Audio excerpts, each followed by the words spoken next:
Good evening, everyone. It's Friday, August 28, 2026, 10 p.m. Central Standard Time. You're watching Call for Two. Before we get started, I want to note that my wife has turned up in the chat. She's in Japan. And I hope everyone makes her feel at home. This must mean that she's getting a little stir crazy in Japan. Boy, it looks like the front camera is a little bit out of focus. Maybe we'll fix that during our first break. Is that the time to do it? I should have checked the camera. How obvious is it that the camera is out of focus? I can see it. Not so easy to fix, actually, once I've started. Okay, well, regardless. You're joining me today for a playthrough of a free print and play Dossier mystery game that was found on itch.io by Jonathan Warner, who I can see is in the chat. We don't really know anything about this. We can see that the author has created 3 games on itch.io. Maybe if I just lean back, I'll be a little bit more in focus. 3 games. This is the only one of its type that this author has made. In fact, if we go to the itch.io page, you can see it. The Keele Files, murder mystery set in an alternate universe 1960s, told entirely through case files and relevant documents. And then we can see other games by this author. Blind Date with an Elder God and a high-stress monster identification game, which sounds insane until you realize that's a whole genre of these games like Papers, Please. There's an indie world of games that has blown up in the last decade or so, fueled by something like places like Steam, and also itch.io, which I'm not that familiar with, but itch.io is a very large community of very indie game developers. And lots of first-time game developers. It offers a way for them to post their games and have other people find them and play them, and they run these game jams sometimes, which are like you have 48 hours to make a game about a certain topic or with a certain tool. It's pretty impressive little community there. But all of that is a way of saying that we have no idea what we're in for here. We have no idea the sort of quality, it's safe to assume that this hasn't gotten that much playtesting. There are no comments on this game on itch.io. It was released in December of 2025, so it's been 8 or 9 months. I don't know how Jonathan Warner stumbled upon it. But it is always fun to play these games that are sort of out there in the ether with no fanfare, no reviews. We don't know what to expect. We are going to be a little bit more gentle than we would be with a commercial mainstream product that has a big marketing behind it. This is a totally free game. If it looks like it might be of interest to you, feel free to stop watching this video, go download it, play it yourself. You can come back and watch this video afterwards to see how well you did compared to us. Does Jonathan have anything he wants to add about regarding how he's came across this game?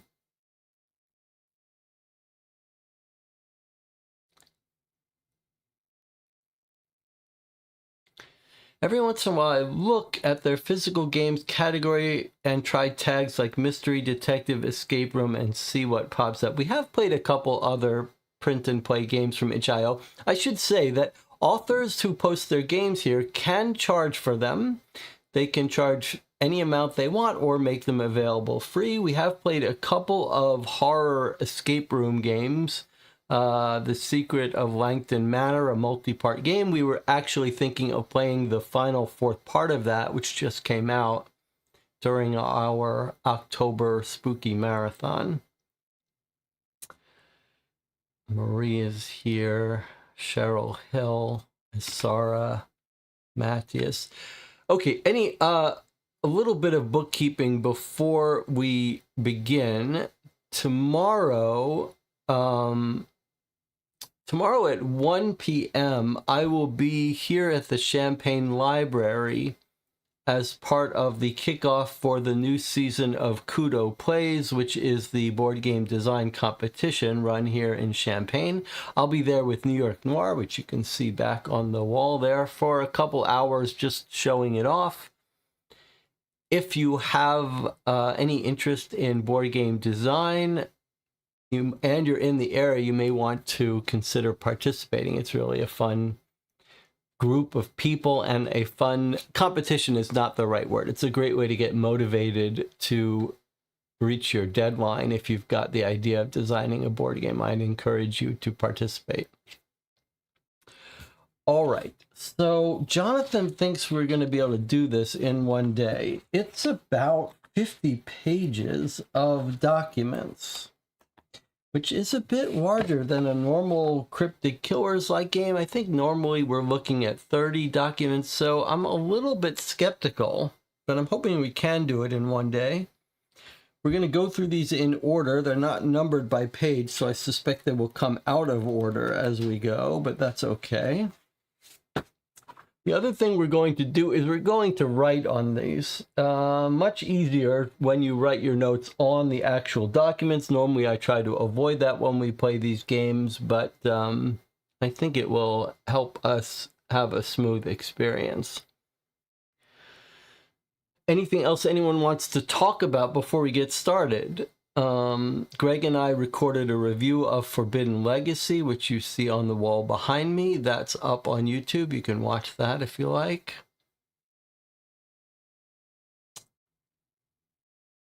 All right, well, I guess we'll get started here. Do I need to worry about this camera being in focus? No one has said anything.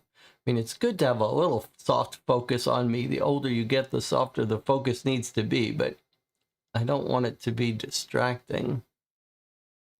And it is the wrong focus, is at the wrong focal plane. I can see it's on the games behind me instead of the front, but that's okay because most of what we'll be doing is looking at the table. So I guess as long as that's in focus. All right, here we go. Folder 1. Is there a folder 2, or was this the first game of multiple planned? Jonathan thinks we should go through this in order. Is there a solution at the end? None of this is known to us, but we are going to go through it in order. I'm sure we'll be referring to some of these documents multiple times.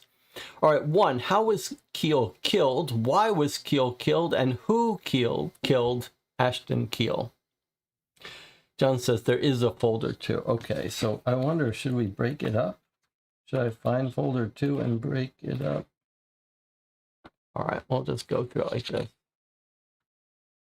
Okay, folder 1 starts with a floor plan and an X. I guess this means it looks like he was killed in the bathtub or found in the bathtub. 1 is a bathtub, toilet. Okay, we've got door, sink. B is labeled as a window. Fire escape outside was left closed.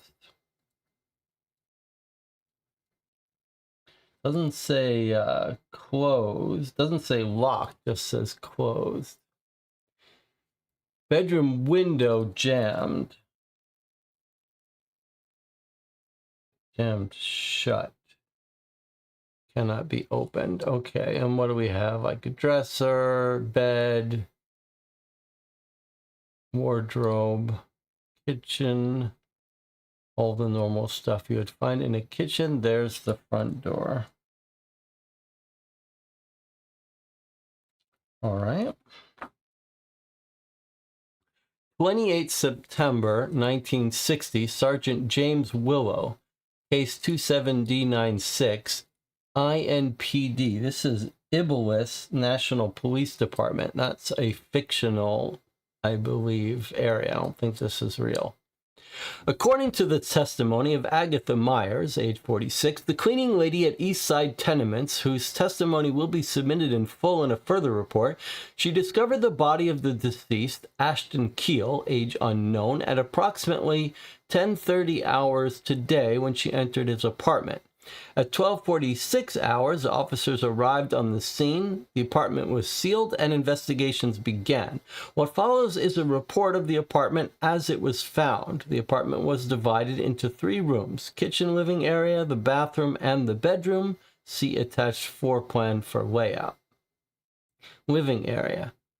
There was nothing obviously out of place, no signs of a disturbance. All appliances were switched off and all countertops were clear.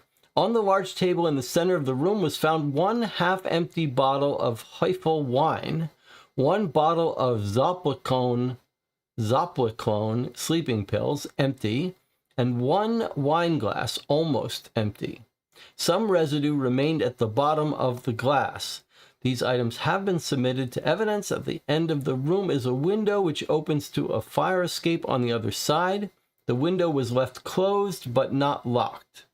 The handle was swept for fingerprints. None were found. Bedroom. Nothing was obviously out of place. The wardrobe contained 3 formal shirts, 1 suit jacket, 1 pair of trousers, and 21 unused clothes hangers. An envelope was found in the bedside table's bottom drawer containing 1 last will and testament. A pile of miscellaneous bank documents was also found in the drawer. The envelope has been temporarily entered into evidence while the authenticity of its contents is confirmed. The window to the left of the bed was investigated, but in an apparent construction oversight, part of the fire escape blocks it from fully opening. Even after multiple attempts, it couldn't be opened wide enough to fit more than a few fingers through. Bathroom. The deceased was found lying in the bathtub, which was full of water. His body was lying in a natural position. There were no obvious signs of foul play. A detailed report on the body's condition will be submitted by the coroner at a later date. The deceased's wallet was found lying next to the sink. Inside were notes and coins totaling 25 talents and a set of keys which fit the apartment's lock. The wallet and its contents have been entered into evidence. Okay, so we are in an alternate universe here, like it almost is like a cyberpunk 1960s use of new words here. Talents. Well, for our purposes, that's as good as dollars. Okay, keys that fit the apartment's lock, wallet, and its contents have been entered into evidence. So we got a whole bunch of interesting things found. Half-empty bottle of wine, sleeping pills, one wine glass, a window that doesn't open, a window that does, and a last will and testament. Wonder what that says. Other. Throughout the investigation, no fingerprints were found on any of the door handles. There were no hairs or dust or dirt anywhere in the apartment. All of this suggests the entire apartment had been thoroughly cleaned, possibly as recently as yesterday. Yeah, that's interesting. Now, found by the cleaning lady. So maybe she's going to know when it was last cleaned. Discovered in the morning. Officers took a little over 2 hours to arrive. Sounds right. Here's the coroner's report. Coroner Emily Brandt. Findings. Deceased was unusually light when brought in, missing significant body weight. What does that mean? They took his organs? 3 centimeter scar along ankle, several years old. Bruise on calf, diameter 6 centimeters, recent. Multiple scars across back ranging from 4 to 20 centimeters, several years old. 2 centimeter scar across elbow, several years old. Is this person involved in sports and in sport where you would get lots of such injuries? Intense bruise on outside of right arm, diameter 7 centimeters, recent. Bullet wound, oh, okay, here we go. Bullet wound above left shoulder, several years old. That's interesting. 1.5 centimeter scar across each wrist, several years old. Okay, attempted suicide, both wrists. 1.5 centimeter scar across each wrist. Okay, burns and lividity consistent with rope damage across wrists. Fragments of fiber found embedded into the skin. Okay, that sounds recent. Deceased's expression was calm. Fragments of cloth found around mouth. Bite marks on tongue, self-inflicted. Indication of vocal hemorrhage likely caused by screaming. Yikes, sounds like someone was tortured. Deceased's lips were cracked, indicating some degree of dehydration. Injury, back of head inflicted by unknown blunt instruments. Severe bruising, diameter 10 centimeters. Skull fractured, not broken. Would have resulted in concussion, brain damage, possibly death. Toxicology report. No trace of sleeping pills found in deceased blood or stomach. Tested for multiple common poisons. No result. No physical symptoms indicate poisoning. Stomach was completely empty, indicating some degree of starvation. So the person drinking the wine and the consuming sleeping pills doesn't sound like our victim. Guess no reason to assume this is his house at this point. We don't know. Conclusion. Based on the degree of decomposition, the deceased could not have been left to rot for more than 2 days. Being more specific is hard, as the bath might have preserved the body somewhat, although it wouldn't have been cold enough to make a significant difference. The cause of death is uncertain. The deceased may have been killed by the cranial injury or by an uncommon poison or by dehydration or starvation. The only certainty is that the cause of death was not an overdose on sleeping pills. It was not a natural death either. The only reasonable conclusion is murder. So I suppose missing significant amount of body weight, this is just telling us that they're starving, that they've been starving, not that they're missing organs. Did I miss a point about a pinky? Where did I miss that? Jonathan says, it said the right pinky finger was missing the last joint, several years old. Where did I miss that?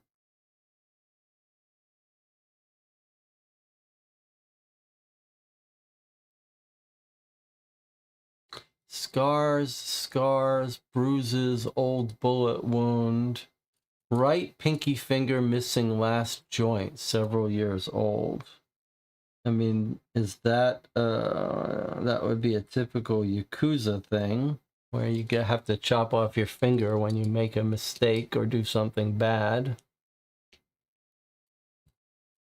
Perhaps this is someone who's been in a war and been tortured.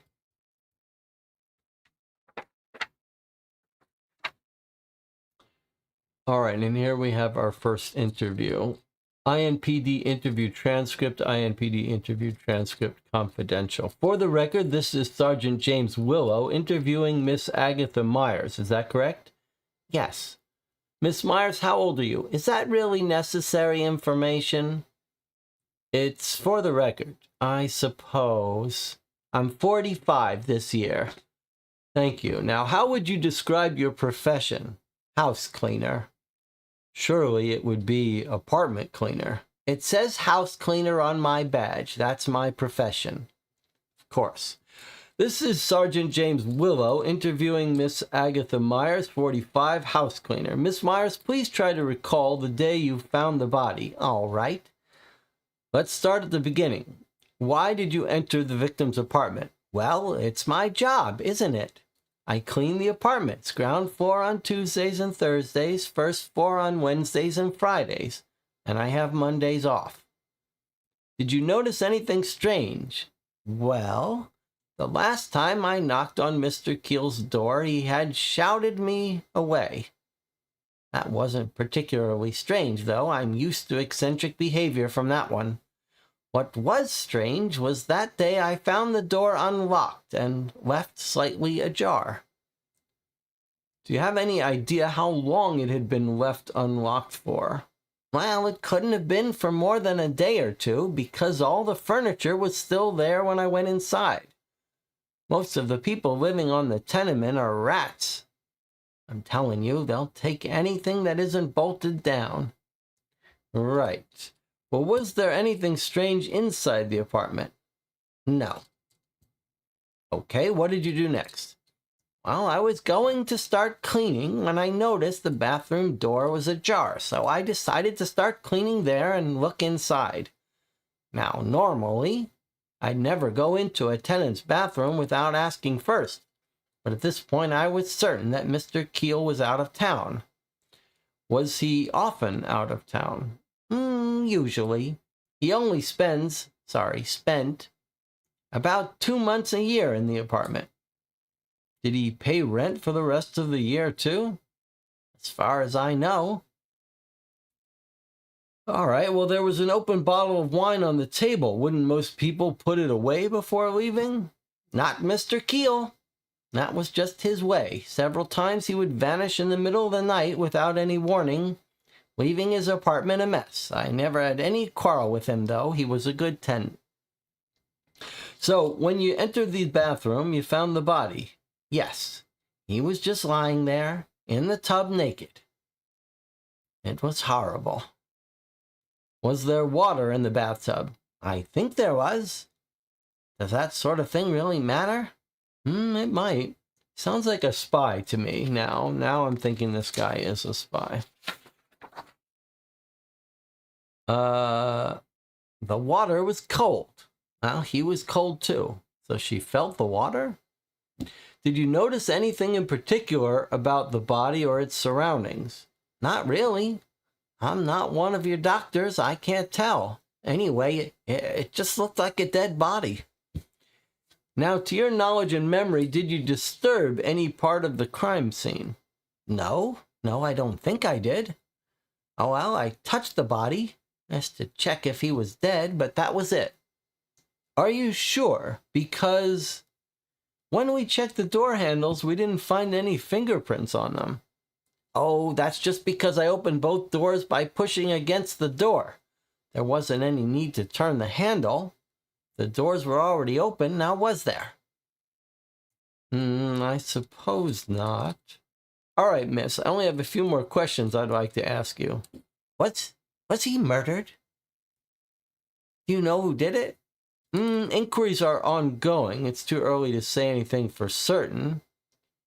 Do you know who could have accessed the room while it was locked? Not many people, I think. I have a staff key, and so does Clark, the landlord. Does anyone else have a key? No. To your knowledge, did Ashton Keele have any enemies? To my knowledge, no. But I'm sure he must have had enemies. The man was clearly on the run from something. Right. Okay, I'd just like to confirm one more thing. Ashton Keele was staying in apartment 102 on the first floor, neighboring 101 and 103. Is that correct? Yes. Okay, thank you, Miss Myers. You've been very cooperative. Is there anything else you'd like to add before the interview ends? You will catch whoever did this, won't you? Mr. Keele was a good man, even if he was a bit eccentric. He didn't deserve this. Well, we'll do our best, Miss Myers. We'll do our best. All right. He was eccentric, and he was only there for a couple months during the year. That's pretty weird. And he leaves town suddenly. All that's adding up to spy to me. And then how do we feel about this part about how she's not touching any of the doors? She's saying, I guess she said the outside door was ajar and the bathroom was ajar, so she didn't have to touch anything. And she checked the body to see if it's cold, and she knew the temperature of the water. It's a little bit suspicious. A little bit. But not hugely suspicious. She says the water was cold. It's a little odd to me that she knows the water is cold. But that may be one of those things that, like, on paper it seems weird. Like, did she stick her hand in the water? But in reality, that might be that's just one of those things. Like, if you're near a whole tub of hot water, you can tell that it's hot. Like, it's radiating heat. And so she may just be, you know, intuiting that it was cold. I want to ask her why she thinks he was on the run. That's a good question. She tells us who has the key. Only Clark and her. Clark, the landlord.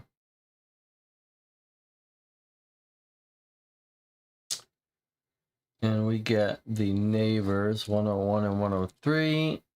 He was clearly on the run. Yeah, I don't know why our detective did not follow up on that. Like, why is he not asking her how she knew he was on the run?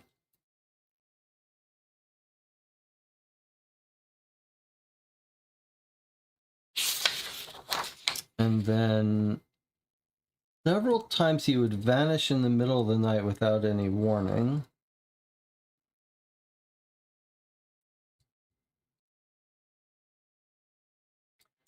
Two months a year. That is very suspicious. Okay, here we have a memorandum from Oliver Lockley in records. The Sergeant James Willow, the one who's running this investigation. Have looked into Keele as requested. Search came up empty. No living relatives. Mother and father both dead 20 years ago. Interred in Small Gods Cemetery in North Cirrus nearby. Studied for 10 years at the Thompson Combined School, also in North Cirrus. No records of further education, no records of employment, no criminal records. Empty savings account with First Partners, which is located at 27 Smith Street, Zalgris, 3 streets away from the apartment where he was staying. No records of employment. He's in his 40s. Is that right? She's in her 40s. We're just told this guy has no age. That seems like you should be estimating his age. The coroner didn't estimate his age? It's pretty weird. Surely the coroner's job should be to estimate his age. We really have no idea of his age?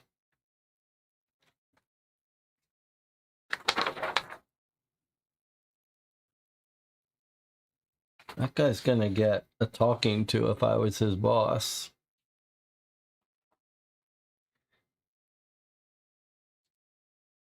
Sounds more...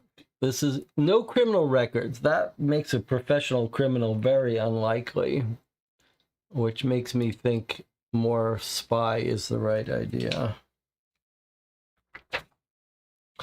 For the record, this... Okay, so what is this? A different interview. For the record, this is Sergeant James Willow interviewing Mr. Daniel Kemp. Is that correct? Yes, that's right. Mr. Kemp, what was your connection to Ashton Keele? Well, I wouldn't say we were connected, really, but I was his neighbor. And you're currently living in apartment 101 of East Side Tenements. Is that correct? Yes. All right, Mr. Kemp, could you describe for me what you thought of the deceased? Well, he was never around much. He mostly kept to himself. I mean, we all thought he was a criminal, and we all knew he was filthy rich. But other than that... You knew he was rich.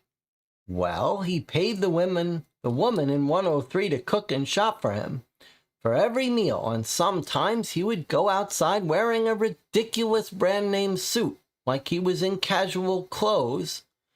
And then there was the fact he rented the room out for the whole year, despite only using it for a few months. I've never heard of someone doing that before.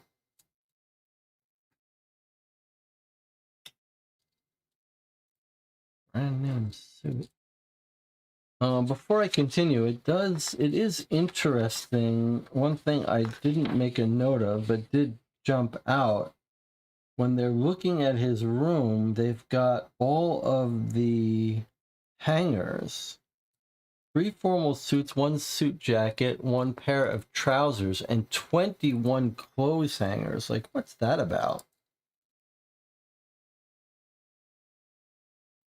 3 formal shirts, 1 suit jacket, 1 pair of trousers, and 21 clothes hangers.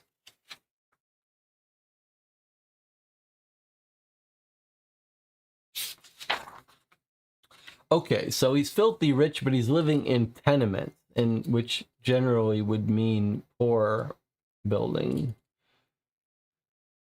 Do you remember if his apartment door was open on the night of the 27th? Now that you mention it, I do remember walking past his door one night around then and noticing it was slightly ajar. I thought he had just stepped out for a moment, but I didn't see him anywhere. And it wasn't open the night before. Oh, it definitely wasn't. I only remember it being open once. Mr. Kemp, where were you on the night of the 27th? Oh, in my room, watching television. Why? So you don't have an alibi? No. Do I need one? No, it just helps us place people around the incident. Wait. I think I have something. That night's program of Good Evening Iblis, it started 5 minutes late. The only way I could have known that is if I was watching it, right? I'll make a note of that. Did Ashton Keele, to your knowledge, have any enemies? Well, you mean someone who might have killed him? Well, that's easy. Half of us on 4-1 knew he was filthy rich. Anyone would kill to get at that sort of money. I mean, not me, of course. I'm a man of integrity, but, do you have any specific names for me? Well, the cleaning lady.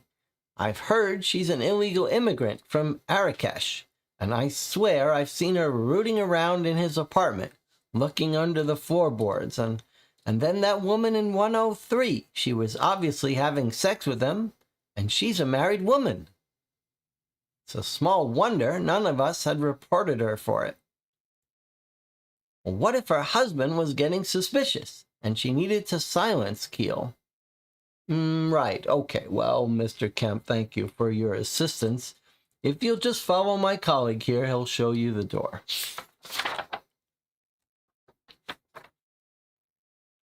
All right. Here is an interdepartment memorandum. I wouldn't mind dates on these. What does our timeline look like? 28th of September, they're called to find the body. So he was just asked about the 27th. I just said September 28th of September. Oh, okay. So the door was open on the night before, on the September 27th.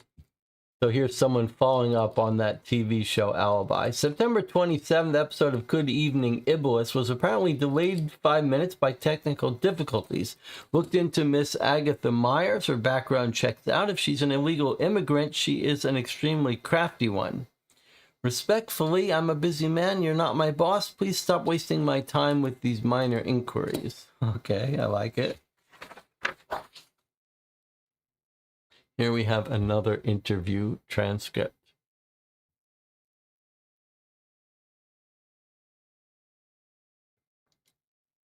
Is this another neighborhood? For the record, this is Sergeant James Willow interviewing Miss Nancy Bell. Miss Nancy Bell. Is that correct? It's Mrs. Nancy Bell, officer. My apologies. So, Mrs. Bell, what connection did you have to Ashton Keele? I suppose we were acquaintances.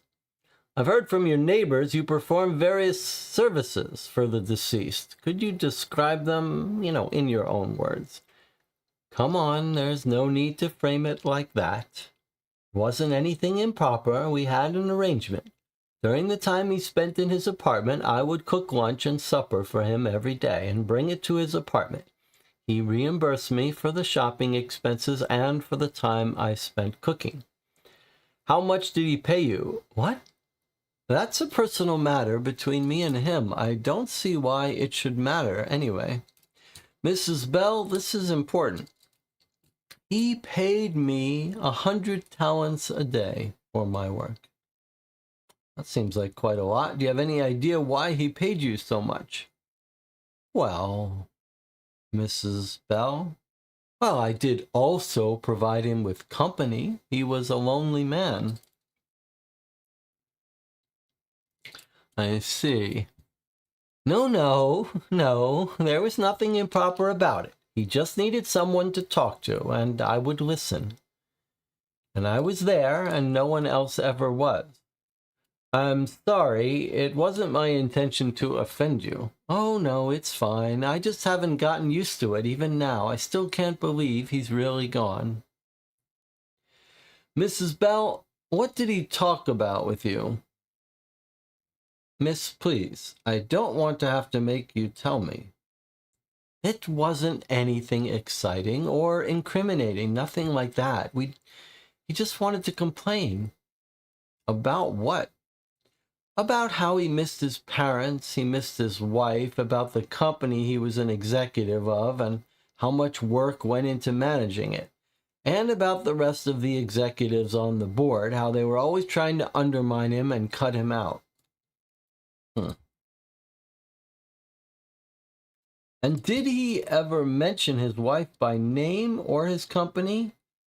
No, he was never very specific. That was part of our understanding. And did he ever say anything strange, anything you questioned? No, he didn't talk about himself that much. To be honest, he mostly just wanted to listen to me talk about my life. Well, what did you talk about? just how my day was going, what the weather was like, that sort of thing. I think it gave him some peace. He was even interested in my husband and his job at the paint factory. I think he took an interest in people. That's all it ever was. Thank you, miss. I only have a few more questions. During the weeks leading up to his death, I understand that Keele refused to let the cleaning lady into his apartment. Did he let you in? Now that you mention it, no, I didn't ever see him go out shopping either. So what did he eat? I mean, it's not like I was paying too much attention, but he did seem to be ordering a ton of pizzas. All right, that'll be all. Can I go now? Miss, you're not under arrest. Yes, but can I go now? Yes, you can go. That's weird. What's going on here?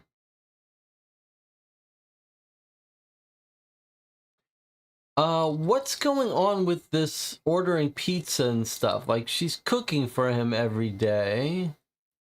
During the time he spent in his apartment, I would cook lunch and supper for him.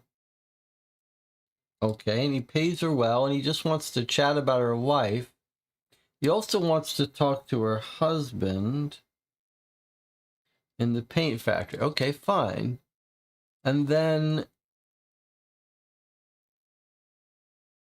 in the weeks leading up to his death, he's behaving differently. He won't let the cleaning lady in, and then what did he eat? He's ordering pizzas. I'm a little bit confused about that. Like, is she not cooking for him during these last few weeks?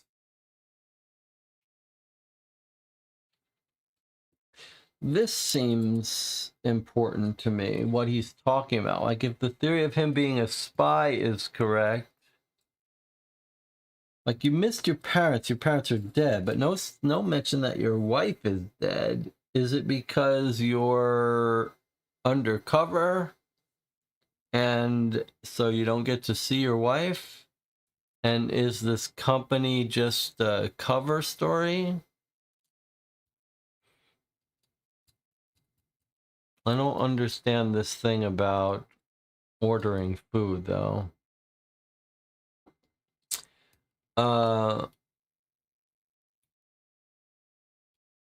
I read it that she quit cooking for him and talking to him the last few weeks. Plus, wasn't he starving? Hmm. Um, do we think someone else was in his apartment? I think someone else might have been in his apartment for the last 2 weeks, and that's why they're not letting anyone in. Like, is someone in his apartment torturing him, starving him, occupying his apartment, and that's why they're like not answering the door?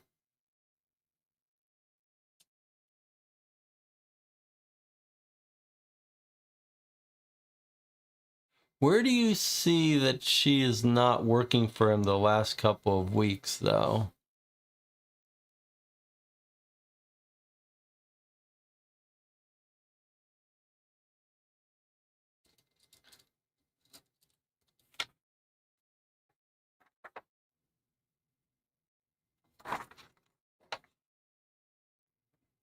All right, here we have someone in Iblis. Lucius Fernie, attorney at law. Dear Sergeant, it's come to my attention you and your men have been incessantly pestering my client, the esteemed Miss Hutchinson, with demands for her testimony. I'd like to remind you my client is under no legal obligation to respond to these demands.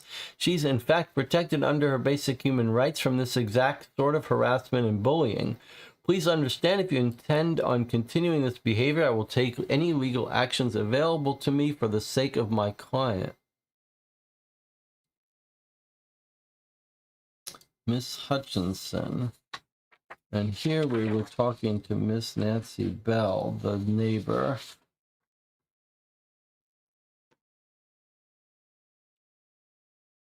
Do we know who Miss Hutchinson is?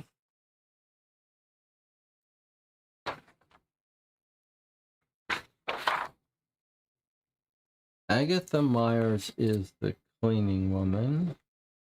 I'm not sure who Miss Hutchinson is.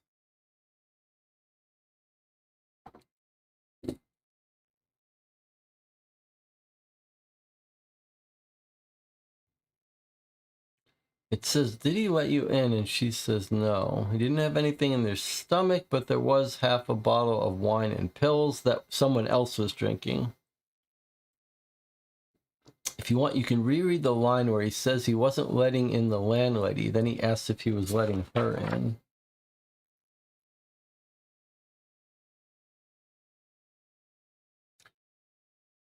During the weeks leading up to his death, I understand he refused to let the cleaning lady. Did he let you in? Did you mention it? No. Okay, so we think not seen in person for weeks. I think someone else is in that apartment with him, keeping him held hostage.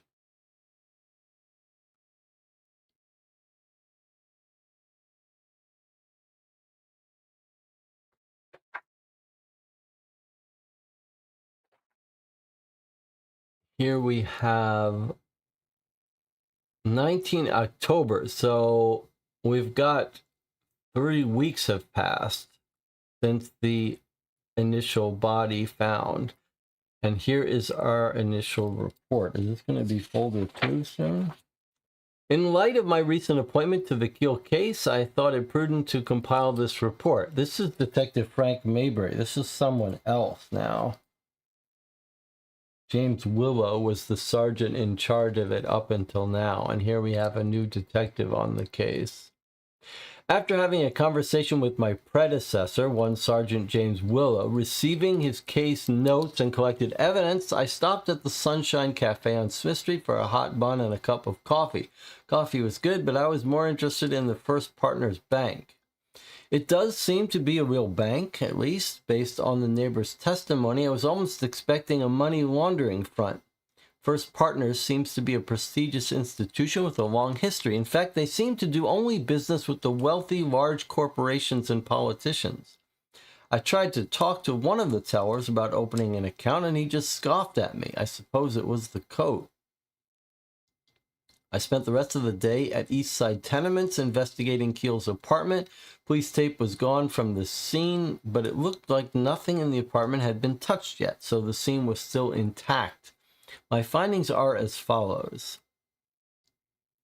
The wine and sleeping pills were gone from the scene, of course, but based on my predecessor's report, they were both very generic brands, easy to find at basically any grocery store or pharmacy. The waste bin was overflowing with pizza boxes. They were even stacked up against the wall. My notes on the fridge will be submitted in a further document. After spending a few hours digging around between each floorboard, I found a single blonde hair stuck between 2 floorboards in the bedroom. This is notable for 2 reasons. One, no other hairs were found in the apartment, and the cleaning lady seemed to indicate she didn't clean the apartment before finding the body. 2, as far as I could tell from the single grainy photo of the body my predecessor gave me, Keele had black hair.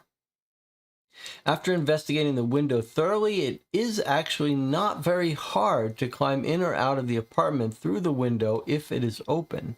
On the other side of the window is a sturdy fire escape, which seems to connect to every other apartment on the first floor. Fire escape can be easily accessed from the ground. There's a small grate, but it's not locked. Upon further investigation, the window does not actually appear to have a lock and can be easily opened from the outside, even when closed. This appears to be a significant security flaw.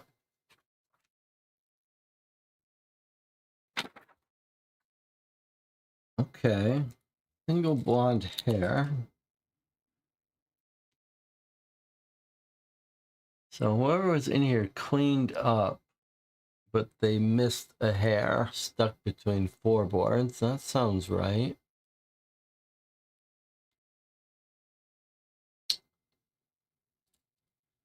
Pizza boxes. No one's taking them out to the trash. Easy to come in through the fire escape window, which is connected to all the apartments on the first floor and to the ground floor. I didn't meet all of Keele's neighbors. Out of the ones I met and saw, the only one with blonde hair was Mrs. Bell, his neighbor in apartment 103. The cleaning lady was a brunette. Okay, so there's our blonde neighbor who's doing the cooking. Here are notes on the fridge. Okay, interesting.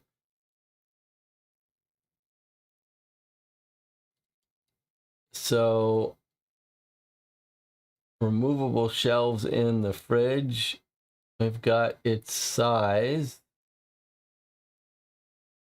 Does this suggest you could have a body in here? Is that what we're being told? Removable shelves, like you could fit a body in this refrigerator if you wanted to.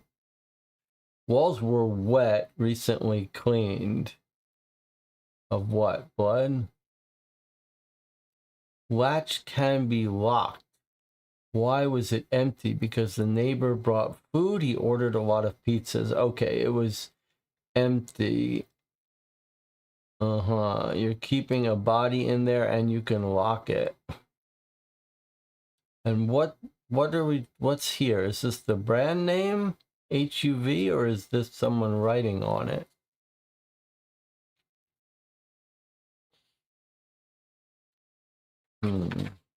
Very suspicious.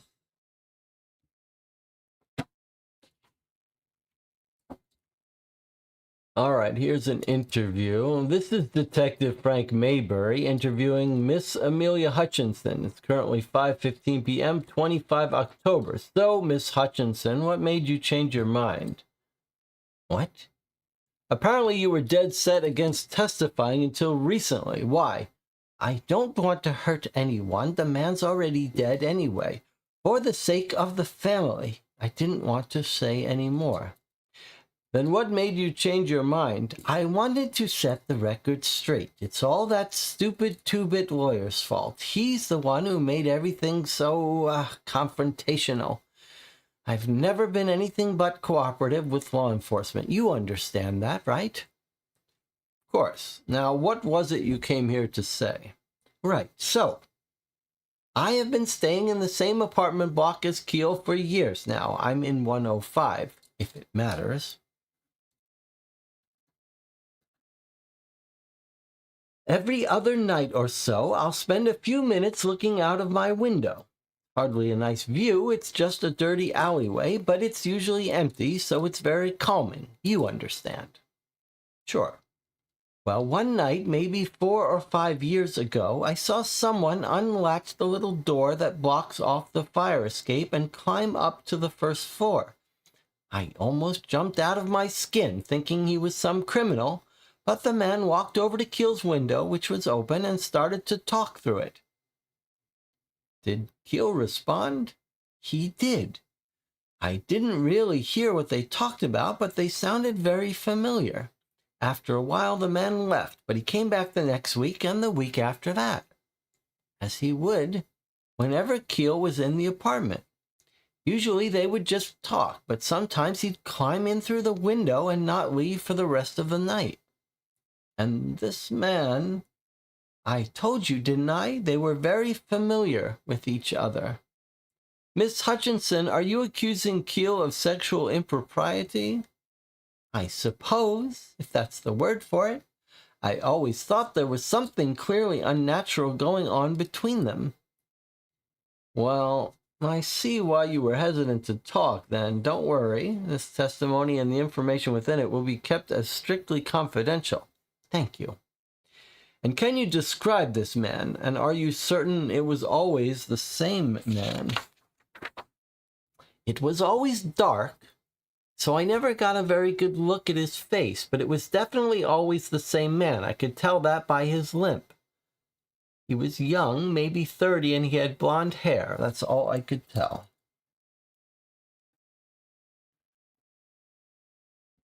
Well, what about this year? Did the visits continue? Did you notice any irregularities, particularly in the weeks leading up to Keele's death?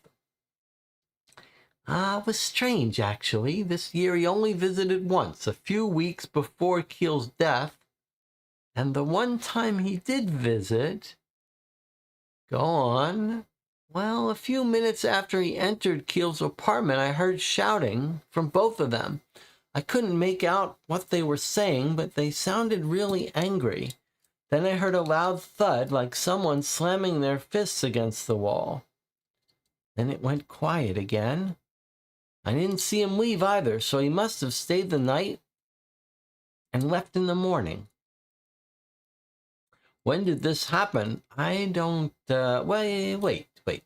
I think it must have been on the night of the 15th of September, because it was 2 nights after my sister's wedding, which was definitely on the 13th. Well, thank you for your assistance. You've been incredibly helpful, of course. And you don't have to worry about the family either. Keele wasn't survived by any living relatives. Well, that's good, I suppose. It is, isn't it? Okay, what about the wife? And I didn't see him leave. Okay, so I think this is confirming our working theory that this guy has gotten in and has stayed for 2 weeks in his apartment. Probably, maybe not torturing him, maybe just stayed with the body in the fridge for 2 weeks, waiting. And he's in this guy's apartment for reasons we don't know. This could be the man who had been living in the apartment for a few weeks. It certainly seems like it. With the body not decomposing because it's in the refrigerator, but presumably dead? John says, here's the question, though. Why finally leave the doors ajar? Why do you want them to find the body then? That's a great question.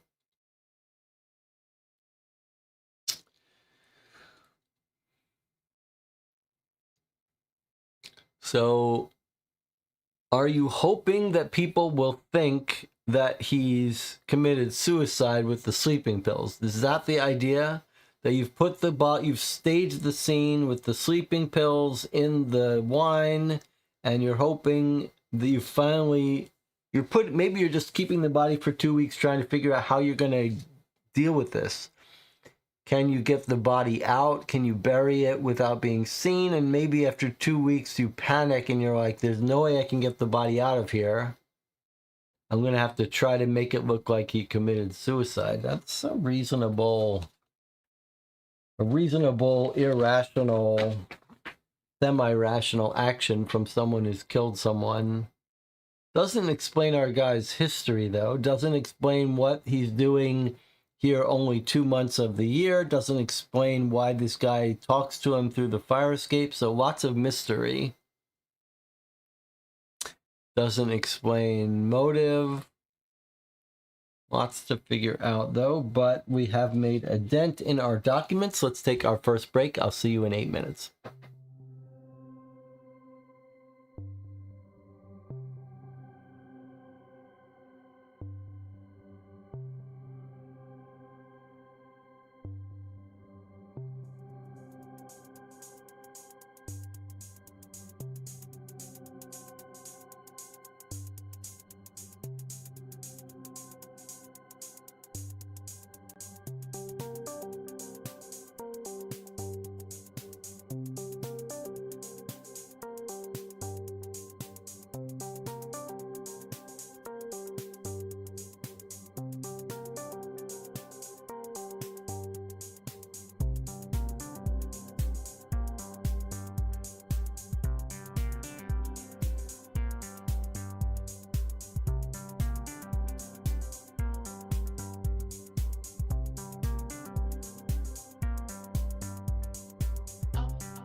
All right, we're back. Focus is fixed. I wonder how many people we have here actually awake and how many of you are trying to quietly fall asleep with something on in the background.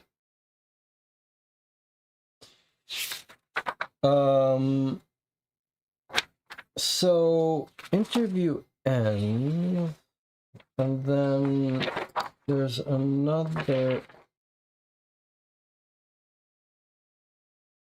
So it looks like maybe something printed out slightly weird here. This page is duplicated. I don't know if that's my printout that did that. Is this just a duplicate page? No, but it may have offset the pages. I'm gonna make sure there's nothing different here.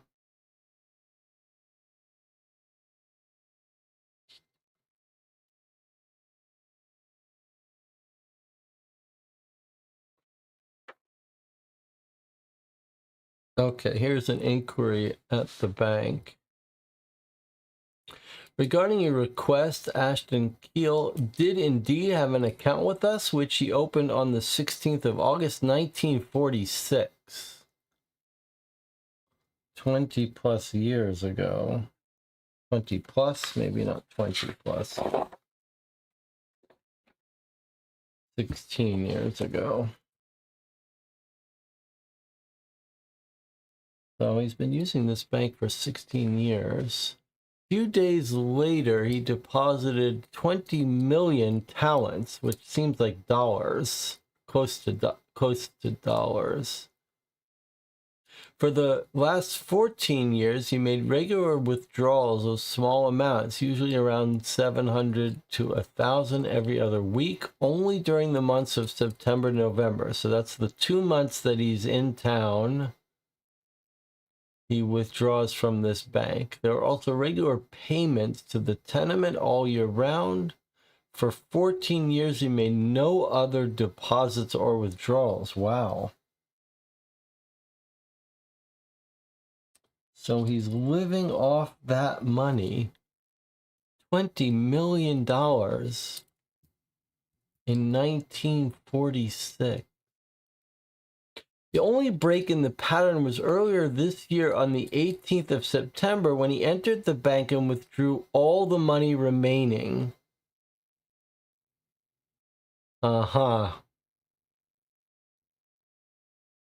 Interesting. There's our date when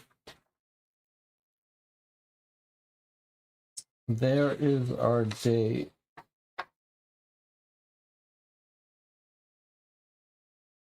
Someone comes in, the blonde man, and what date was it? 15 of September. And then 18 of September, he or someone successfully using his identity has come in and taken out all his money. Now we have a motive.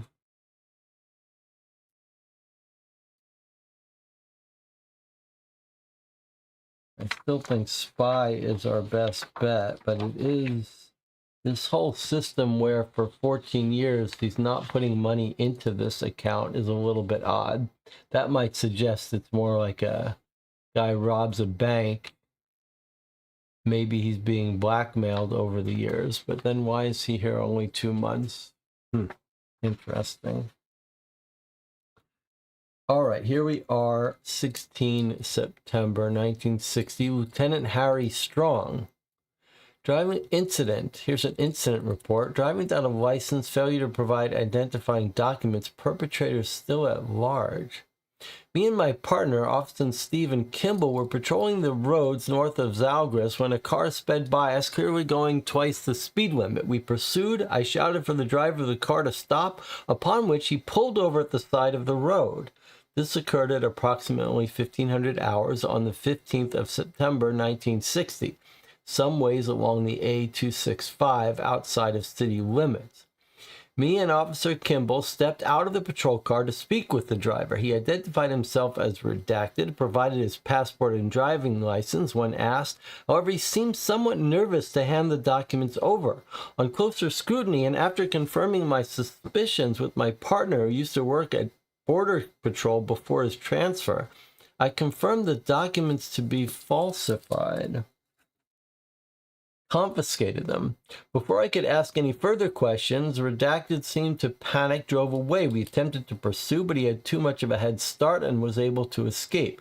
The driver was approximately blank tall, had dank and no this. He looked to be about blank years old. He was wearing Redacted and Redacted.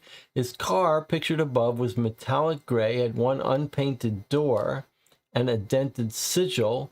Its number plate read Redacted. The last we saw of the perpetrator, he was headed into Zalgris.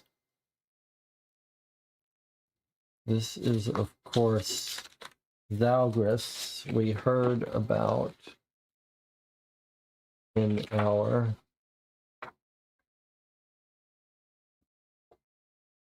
previous case. So, spycraft certainly seems plausible here.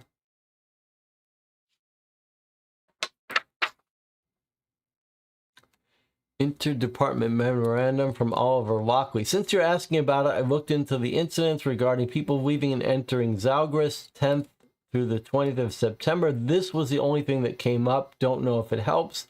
Also, before you ask, no, I don't have an uncensored copy of the file, and no, I don't know why it was censored or what it originally said. If you have a problem with that, take it up with the corrections, not me. Okay, so we asked for a report.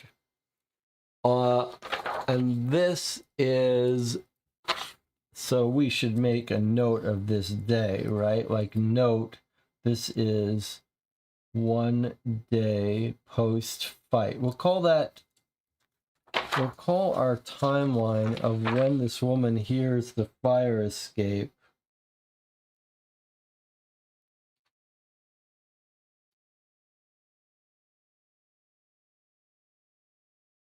This is our fire escape woman, the blonde man. And 15th of September.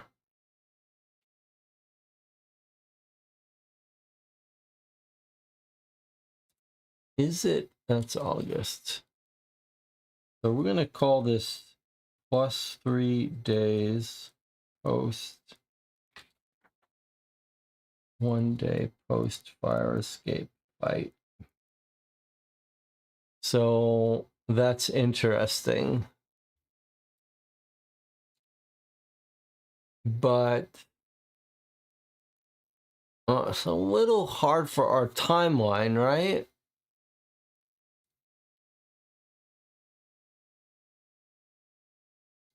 Oh, this is reported on the 6th, but this is actually the day of fire escape. Okay, now that makes a little bit more sense. That this guy is going into Zalgris and he stopped by the police, and that's what's made him have to go to the fire escape. Jonathan says I need to start a timeline. September 15, 1960, we have car speeding, forged documents, and that's at 1500 hours. And then at night, on that same night, we have the fire escape person.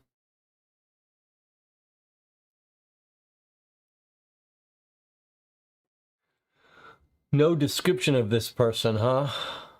We don't know how old, no confirmation about being blonde, but we have an unpainted door.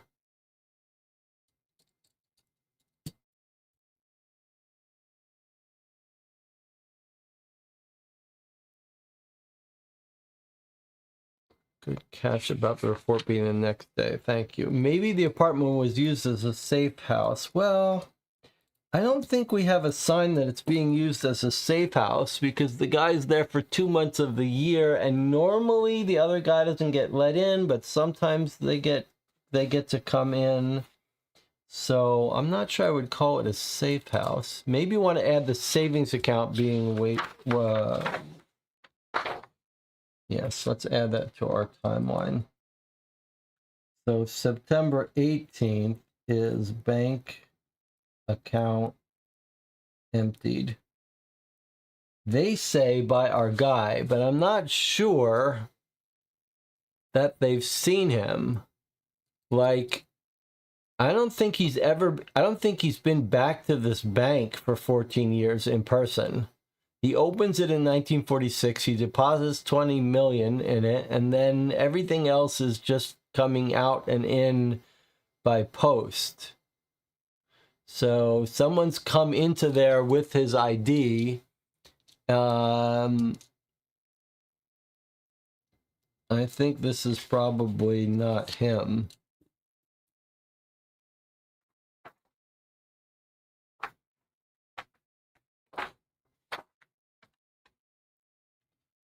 Okay, let's continue.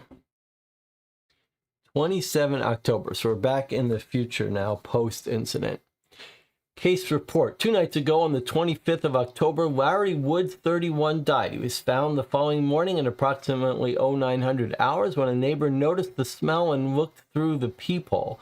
I arrived on the scene at 0950 hours, accompanied by officers Keston and Parkers. The scene was cordoned off at 1000 hours. As Coroner Daniels has identified, Woods died to an overdose of heroin. Drowning his sorrows is his little note. Self-administered. The note found with his body, see attached document, suggests the deceased intended to overdose and that the death was a suicide. There were no signs of violence or of a break-in. Signs of lividity were found on the deceased's arms, but these were found to match the size and shape of the deceased's belt. Tying arms to make the veins easier to find is a common practice among drug users. In short, there were no signs of foul play. Normally, the case would be closed here. However, I found that the name Ashton Keele, which appeared on the deceased's note, was relevant to another ongoing case. Currently, this case's conclusion is suspended pending further communication with the detective handling that case. And here we have handwritten notes. I stopped by the crime scene myself, actually. Observations: no fingerprints on the doorknobs. Victim owned no gloves. He was blonde and the right age. His leg looked healthy, but people can have a limp for all sorts of reasons. That's a good reminder that the blonde guy had a limp, according to the witness. So we should, I think that would be easy for us to overlook. We should make a note of that before we forget it. This is the guy who has the limp. The blonde guy who came in through the fire escape. Okay, so he's thinking, is this our guy? He's saying he was blonde, age is right, but doesn't match this limp part. No fingerprints, and yet he's got no gloves. So, do we have another murder that's staged to look like a suicide?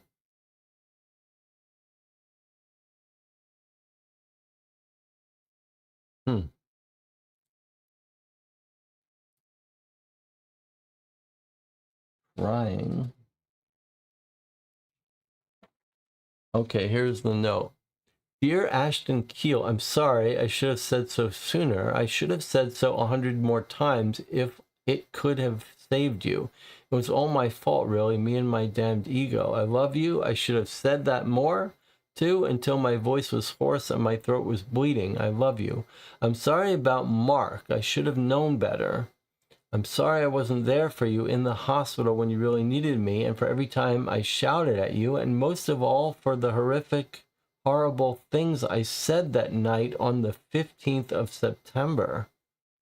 I'm not sure I can go on much longer without your voice, without your touch. It's cold. Is it cold where you are? It's cold here. Hope when you see me on the other side, you can forgive me for anything I've done, everything I've done, and for this last act of cowardice. Larry Woods. Wow, that's weird. Sorry about Mark. He mentions the exact day that the guy came in the fire escape. We're told that they were shouting and fighting.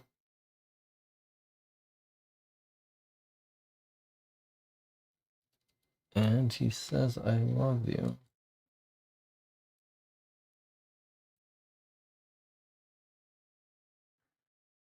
Huh. And what's this thing about the hospital? I'm sorry I wasn't there for you in the hospital.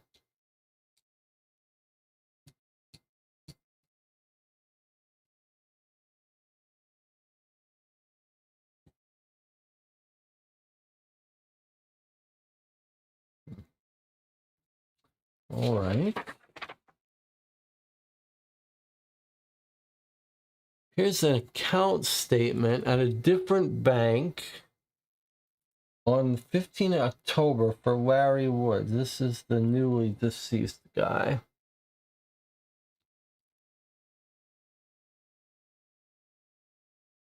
Payment $400 to some apartment building in North Zalgris.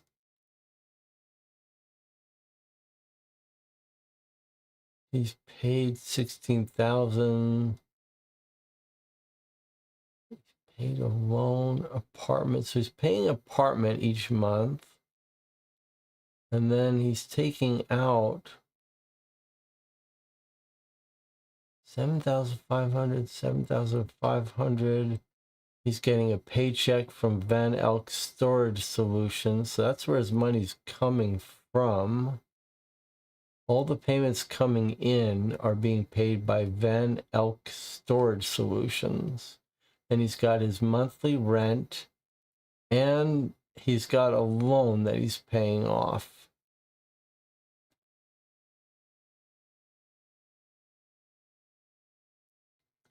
So rent, loan, 27 July, loan, 27 August, loan, 27 September. So he's paying off loan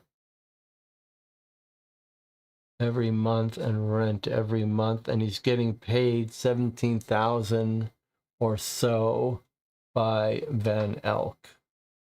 And occasionally he's taking out 7,500.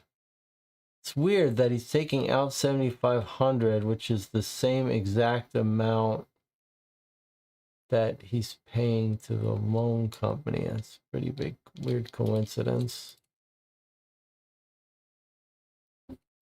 On the first, he takes 7,500. First, he takes 7,500. First, he takes 7,500. So he's taking 7,000 on the first of each month, bumping it up to 7,500 on the first of each month. He's taking out. And here the loan has gone down. Started out at 7,500. Now it's down to 6,000.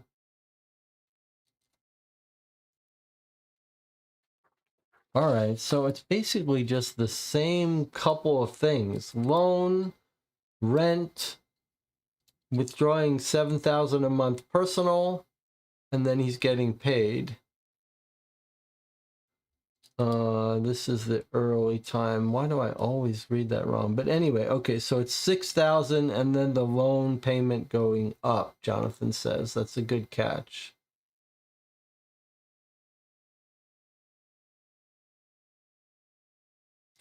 Is anything special happening on the month around where our guy dies? Not really.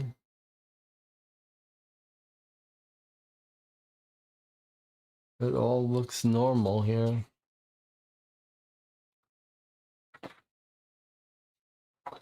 And here's our first payments on the other side. Ah, okay. So we have a first, actually something interesting.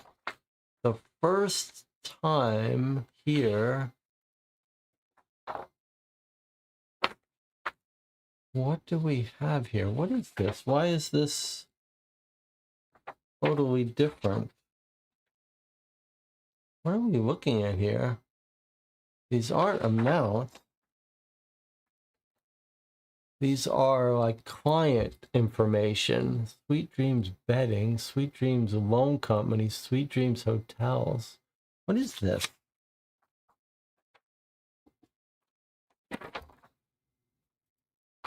I mean, it's a totally different table. It's not part of this document. I don't know what this is. Just coming out of nowhere.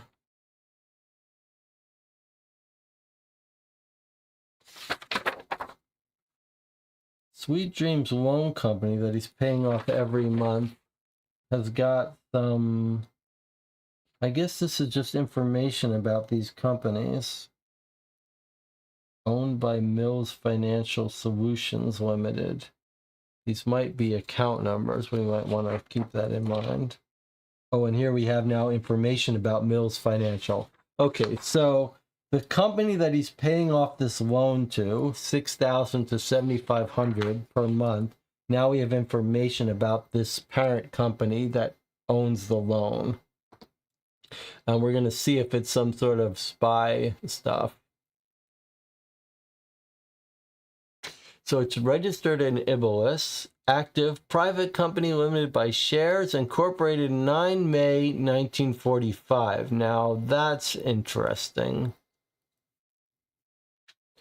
because that's the date that he opens up. That's soon before that he opens up the bank account. So 16 August 1945 opens bank account. And then here we have Mills Financial, which is 9 May 1945. Mills Financial. Nature of business: offers money lending and loan services. Investment services.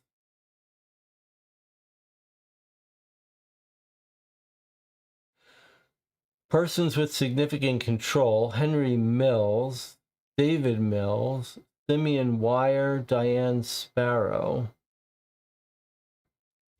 They're all living in Greater Rania.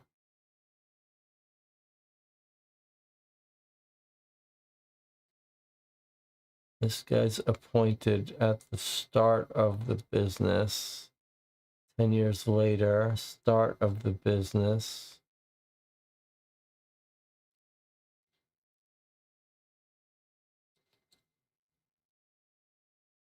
Division of shares, 35, 35, 2010. There's the full 100.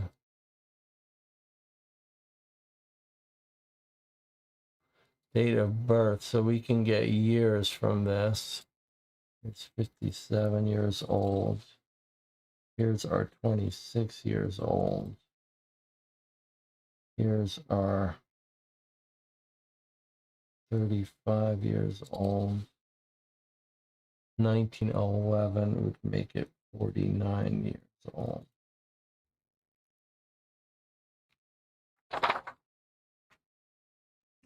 To the intercity detective currently assigned to case 27096 from the Office of District Chief Dominic Hurst. With the upcoming military parade, the higher-ups are putting some pressure on me to ensure that the streets are clean and safe when the president is staying in Zalgris. They certainly don't want to hear that we've got murderers running freely around our fair city, do they? I want a clean docket for the next few weeks, and I would have it if you hadn't been letting your case sit unsolved for a month now. You don't even have a single damn suspect to show me. I took a look through your files. They took me a while to decipher, what with the mess you've left them in. Seriously, First Partners Bank? Who do you think you are, Jack Gatt? Anyway, the answer to this mystifying case seems clear as day to me. Remember, 80% of murders are committed by close family or friends of the victim, people who knew them well. Do I need to say any more? She was blonde, too. Matches up with your nice fancy clue. Not that I'm implying anything in particular, of course. I know I don't have the authority to order you around, but keep up this sort of behavior and you'll be hearing from your own bosses soon enough, after they go through me, of course. Clean up your act soon, for your own sake, Dominic Hurst. Not sure what that's about, or what he's saying, your nice fancy clue. I don't really get that.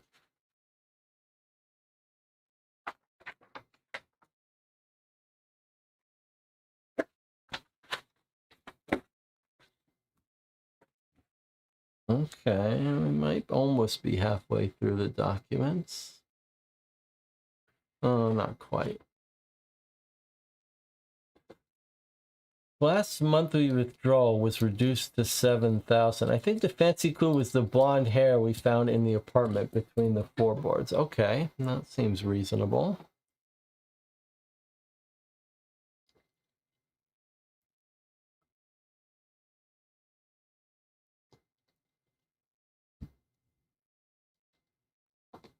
All right, so someone's lit a fire under the detective. Let's keep going. Interview transcript confidential. This is Detective Frank Maybury re-interviewing Mr. Daniel Kemp, neighbor of the deceased. Interview begins at 1700 hours, 7th November, 1960. So, Mr. Kemp, how's your day been? It's been all right, I guess. I'm not in trouble, am I? No, it's not that. I had some more questions about Keele, actually. Can you think of any details that might have slipped your mind in the last interview? Not really, no. He was weirdly rich. We all knew he was obviously running away from something, and he had that woman from 103. He and that woman from 103 were doing it. But I think I said all that already. All right, but how about specifically around the 15th of September, 2 months ago? Can you remember any strange happenings around that time? Well, no. I do think there was something. I don't know if it's the sort of thing you're looking for, but please go on. Well, early morning on the 16th, I do remember seeing Keele taking out his trash, which was weird. Because for as long as he'd been staying at Eastside, he always waited until the dead of night to go outside when he thought no one else would be around. For him to take the effort to go out in the morning when everyone else would obviously be leaving their apartments to head to work, I thought it was really weird. From the way you're talking, it sounds like you think he might have wanted people to see him. I don't know about that. It was definitely different from his usual routine of hiding in his apartment all day. That's all I can say. And did you get a good look at his face? No, I didn't. Then how'd you know it was Keele and not, say, someone staying in his apartment? Well, Keele had this big coat that he wore when it got cold out, and he was wearing it that morning. And you don't think he could have lent it to someone? No, I don't. It was Keele, man. He hated people, and that coat looked damn expensive. And anyway, he looked like Keele. I'm sure that if I got a closer look, I'd be certain it was him. Was he blonde? What sort of question is that? No, he had black hair like he always did. I would have noticed something like that. Okay, of course. One last question. On the morning of the 16th of September, was it cold out? I don't think so. No, if I remember correctly, it was actually pretty warm. Why? Well, thank you, Mr. Kemp. You've been a great help. Interview ends 17:20 hours. Okay, so we can see what's happening here. First of all, he's wearing a coat that he likes to wear when it gets cold, but it's not cold. Most importantly, though, this coat is not found on the scene.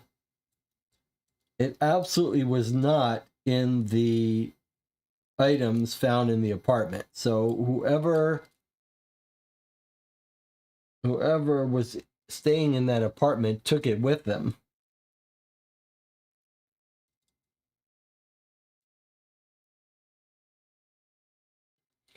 Now, how do you read this part about blonde? We say, well, this detective is clearly thinking what we're thinking, that this is not actually Mr. Keele, Ashton Keele. And we say, did you get a look at him? He's like, well, I didn't see his face. But we say, well, was he blonde? And this guy says, no, he wasn't blonde. I would have noticed that.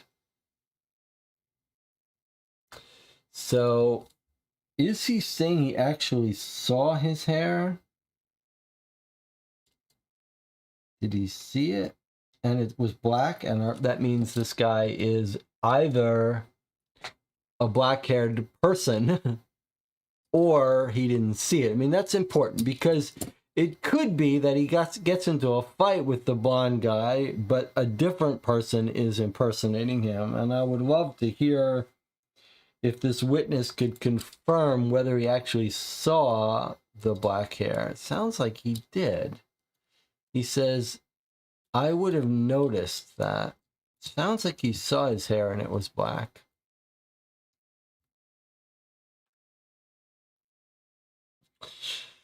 Nelson says, maybe Mark was dark-haired. All right, you're going to have to be a little more clear about Mark and all that.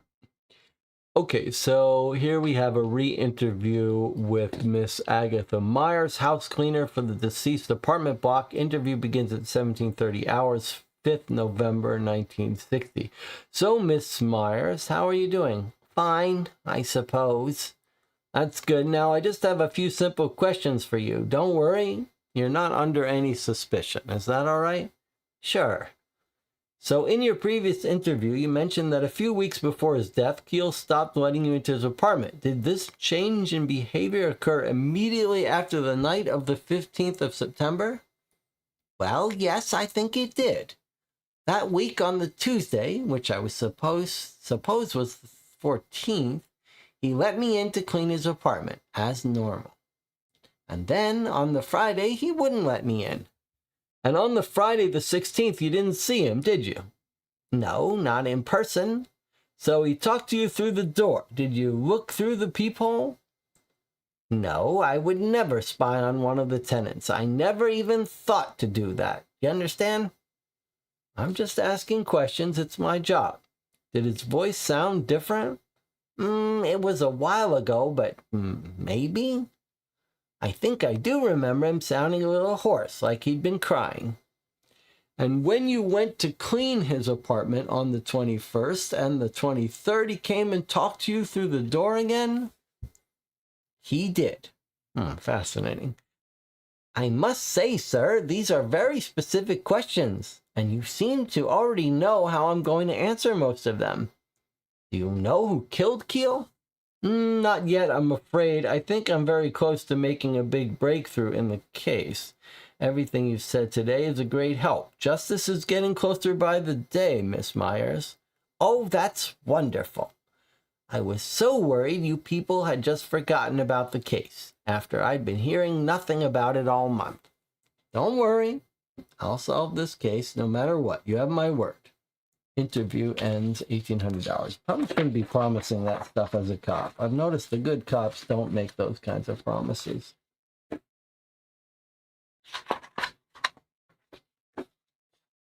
Okay, Nelson was saying Mark from the suicide note. So maybe we need, if we want to do our persons of interest, let's maybe not forget this. We have our Ashton Keele. And then we have our Larry Woods. And then we have a mystery person mentioned called Mark. We don't know anything about this person. It just says, I'm sorry about Mark. For all we know, that's the only thing we have of this person named Mark. Like, we don't know anything else about him, do we? Nothing. He's never been mentioned anywhere else, right? And then we have the Mills people, where the loan was taken out. All right, can you double check Keele's financial records? I'm specifically looking for any accounts opened or transfers of money from the 18th to the 28th of September. This is Frank Maybury following up. Someone's taken money out of Keele's account. Has he transferred it anywhere? Here's Oliver Lockley at Records responding. I wasn't expecting to find anything. Turns out Keele did, in fact, open up an account with Serendipity Finance on the 20th. I've also sent you his account statement. The date for the first deposit says the 20th, but it's such a large sum, it could have taken up to a week to process. They'd need to vet the money. Keele's identity, and even the bank he withdrew it from. I also looked into Serendipity Finance because I knew you'd ask me to anyway. They're pretty small with less than 100 customers, which would explain why I missed them the first time I checked. Some strangely high-profile customers, though. I spotted a few millionaires, even a politician or two. They're a legitimate bank, though. Everything's properly filed and above board, owned by a pretty big conglomerate, Mills Financial Solutions. Probably just specialty finance. All in all, this took me a few hours. I'm not used to having to redo work. Next time we go out, drinks are on you. Okay, so takes all his money out on the 18th. We think it's not really him, and it goes into a new bank on the 20th. And this new boutique bank for millionaires is owned by Mills Financial, which is the company that Ashton Keele is paying $7,000 a month to pay off a loan.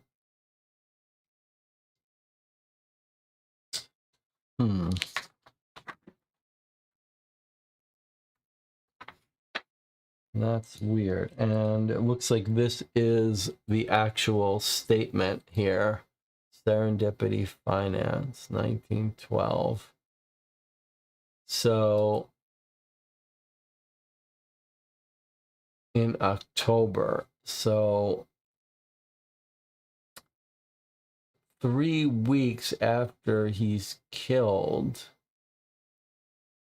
he's created an account, deposited the full money that's been withdrawn from his account and put into this one, and then what? Taken out 8 days later, transferred somewhere, claimed by Mills Financial. They've just taken the money back.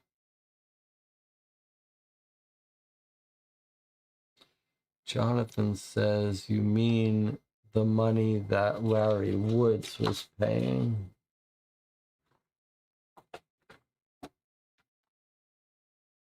Yes, you're right. That's the money that Larry Woods was paying.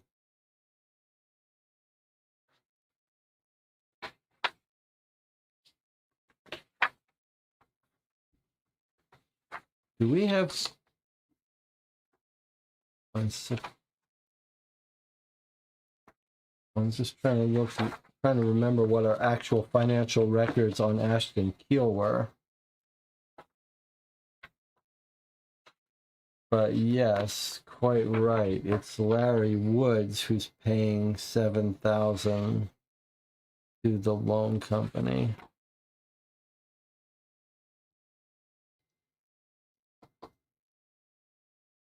And now there's deposit in Ashton Keele's account that he's opened after he's dead. But we don't know when. Well, this says the account was created on October, but they're saying that maybe it would take weeks to confirm, so that might not be accurate.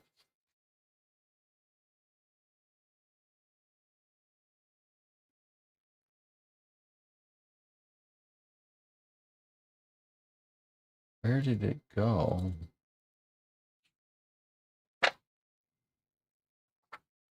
All right, here he is inquiring about the will to his chief. I don't know why you won't let me see Keele's will. I'm not even asking for the original. I just want a copy so I can know what it said. I know the will's currently being processed, and you don't want me throwing down on it right now. That's fine. Once again, all I want is to know what it says. If you want the Keele case to be wrapped up, let me look at the will. Once I've seen it, I'll only be a few steps away from solving the case. I'm certain of it.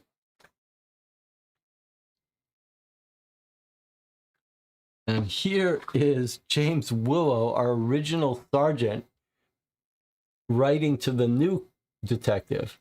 I know I'm not officially on the case anymore. I read your letter to the chief. I think I can help. I don't have a copy of the will, but I did see it when I was first investigating the apartment, and I think I can mostly remember what it said. There does seem to have been a bit of a mix-up, though. The document I found in Keele's room actually wasn't his will. It was someone else's. At the time, I didn't really know what to make of it, so I just wrote it down as one last will and testament in the report. Then a few days later, it vanished from the evidence locker, and I couldn't investigate it further. Looking back, I should have made a bigger stink about it going missing, but I thought it had probably put it down somewhere and forgotten about it, and I didn't want to make a fool of myself. I'm glad you're finally making progress in my stead, at least. This is just a rough paraphrasing. It said something like this. I, Gregory Hart, do hereby confirm that this will was written by me while in full possession of my faculties and accurately represents my intentions and desires. In the event of my death, all of my shares in the Ibulis Imports Corporation should be divided equally among the other members of the Board of Executives. My remaining financial assets, including but not limited to my mansion in Kedah, my summer home in Agarin, money totaling over 50 million talents in various bank accounts and multiple cars, should be donated to the Ibulis Imports Corporation, under the understanding that the money will only be used to further the company's interests. Wow.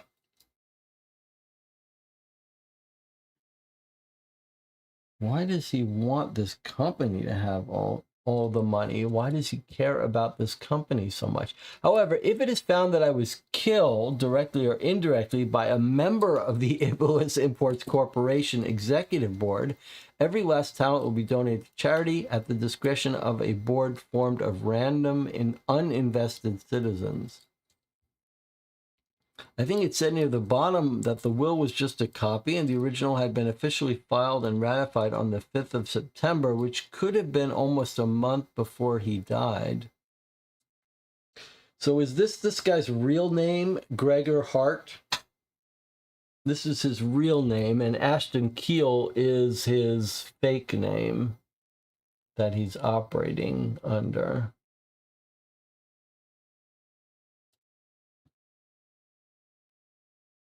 And he's worried that he is going to be killed by this company.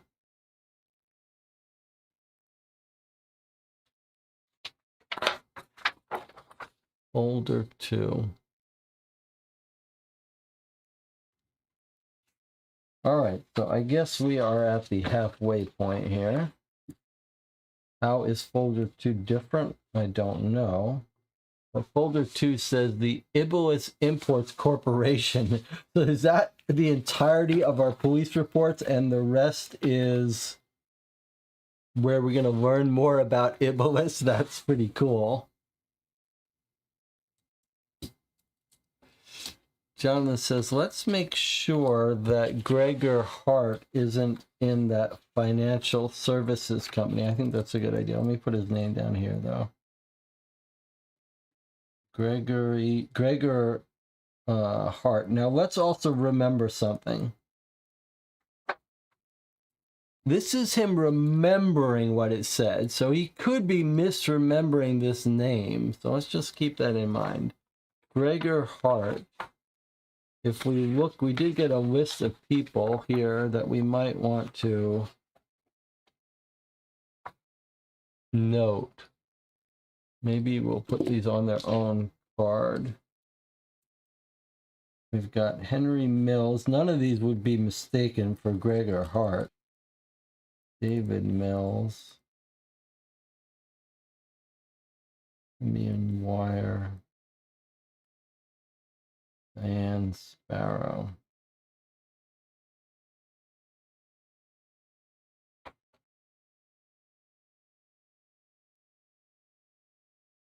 They're all from Ibulis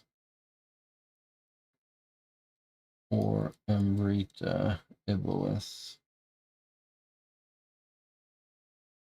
Greater Renia.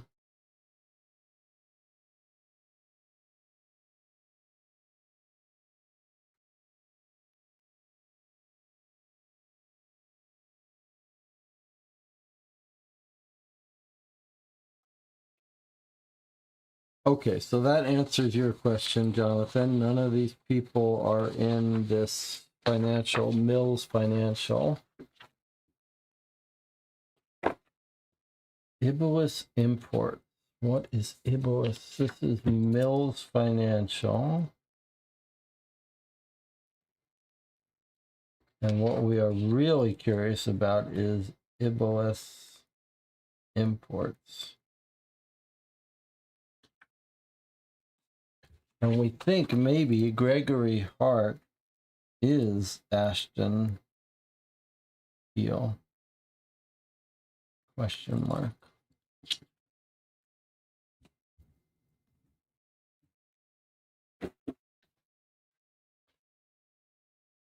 All right, let's see what we're looking at here. Crescent Beach, Namibia. Should we take an 8-minute break before starting part 2? I think that's a great idea. I'll see you in 8 minutes.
All right, we're back.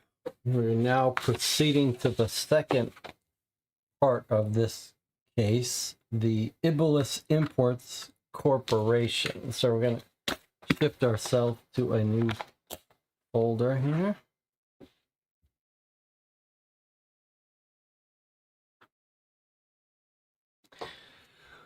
What do we think? Are we dealing with spies? Are we dealing with corporate espionage? A little hard to know, but it feels like spies to me. Okay. So here is a picture of a beach, Crescent Beach, Namibia. Look at this weird thing. An advertisement, a luxury Namibian couch. When shopping sofas, you want only the best. Look no further. Our Keele line has everything you're looking for and more. What makes our sofas so special? The answer is simple. Namibian leather. This magical material is tougher, longer lasting, more comfortable, and more beautiful than standard leather. Best of all, only one company in the whole wide world knows how to make it. Us. That means that every Namibian leather sofa you see goes through our rigorous 10-step quality assurance process before hitting store shelves. But enough about the leather. What truly makes our Keele sofas incredible is the amount of work that goes into them. Thousands of man-hours have gone into every product we sell, stitching, seaming, shaping, not to mention the thousands more that go into research, training, and design. Think our sofas look familiar? You might have seen them on the set of Half Harbor or Dusk Parting or the IBTV sitcom Two Men, One Monkey. Our sofas can be found everywhere throughout the country, from dentists' offices to train stations. There's even one in the president's office, and you know what they say, if you want to be like the best, buy like the best. So remember, think luxury, think Namibian. Then we have, I don't know if we need to look more into this. I don't even know what this is all about. Here's the Keele Rouge. Cozy, comfortable, perfect for everyday living and social occasions. Two-piece sectional design with loose pillow back and separate arm pillows. This is so weird that it doesn't seem related to anything. And but this is IIC, Iblis Imports Corporation. And then we've got another model, Keele High Road. Austere, elegant, perfect for more formal locations or occasions. Pictured in off-white, also comes in camel green and daffodil red. That's pretty attractive looking. Pretty modern, retro. I wouldn't mind sitting on that. Business Monthly. New tariffs send leather trade industry into free fall. This is from June 1960, so several months before this problem with Keele. 20 days ago, Dean Ford, Minister of the Economy, announced a slate of new import tariffs on leather, citing the results of a recent quality assurance survey undertaken by the Department of Corrections and the mad cow disease controversy from last year. These tariffs, which can go as high as 40% in some specific cases and start at a baseline of 25%, have made trade almost economically unviable for all but the largest companies. While a large amount of Iblis leather is produced domestically, almost 60% of it is imported, and several industries have been hit by these tariffs harder than they have ever hit before. The clothing, furniture, and industrial manufacturing industries have each shrunk by over 2% in just the last 20 days, and economists predict they could shrink by up to 40% over the next year. Only one major company in the industry is unaffected by the new tariffs, the Iblis Imports Corporations. Their extensive lobbying campaign from last year is now seeming almost unnaturally foresighted, with Namibian leather, their primary import, now classified as a unique specialty good rather than leather subcategory. It is completely exempt from the tariffs. The recent maintenance work and infrastructure management that caused them to completely shut down operations through May is also seemingly incredibly well timed, as their import rates have increased by approximately 3 times ever since.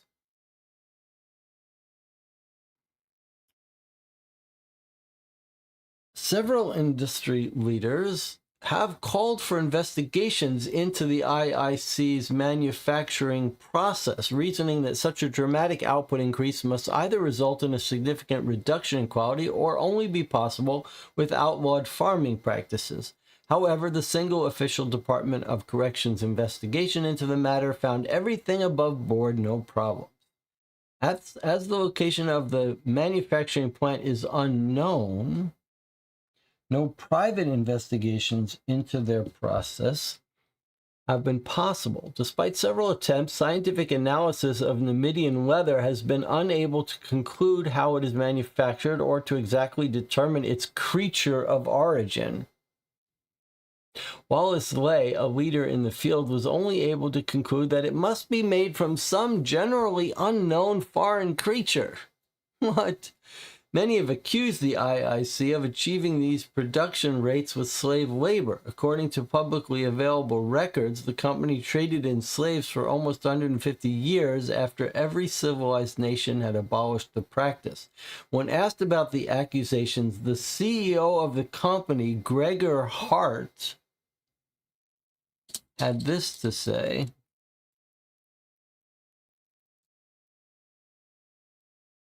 So is Ashton Keele the CEO of this Iblis company? It sure, that would make sense why he would want all his money on his death to go to them. Okay, here's Gregor Hart. Please don't spread such baseless accusations. The company you're talking about is the old IIC, and its regrettable business practices died with it. When I purchased the company 30 years ago, I made sure to remove all parts of it which were relics of our unfortunate history. Under my leadership, the company has not enslaved anyone, nor traded in any slaves, nor made use directly or indirectly of any slave labor. Namibian leather now makes up 27% of all imported leather, and the IIC is sitting on a total market share of 36.73%, with both numbers only increasing with every passing month. Many people are wondering if the government will have to get involved and force the shutdown of what is clearly a monopoly in the making. However, the IIC has on multiple previous occasions demonstrated an uncanny ability to avoid government scrutiny. As a journalist, my role is to present the truth, impartial and without bias, and nothing more. However, as a citizen of our great nation, I must say that the economic future of Iblis looks dark. Banking titan collapses. Just last week, Iblis National Banking had to declare bankruptcy, something that would have been unthinkable just 10 years ago. There was a time when almost all domestic banking went at some point through INBK. However, it seems that even this decades-old banking titan is not immune to the current recession, and the last few years have seen the company letting employees go, closing branches, and limiting the opening of new accounts. Some of the blame for this collapse can be attributed to the company's seemingly sensible decision to invest heavily into various arms manufacture and military industries following the Iblis-Borogravia diplomatic incident of 1956. However, despite worsening diplomatic relations, and that's it. That's the end of this, what we have of this article. And then on the back, we have another article with a annotation 2863 that says Hotels, Peach Bay Resort. Anyone looking to spend their summer exploring the recently discovered Isle of Namibia should make sure to lodge at the Peach Bay Resort. Located just north of the East Port, the resort has 20 elegantly furnished rooms, each with a wonderful ocean view. Rates are fair. 3 meals per day are included in the room prices. Jack Haversham.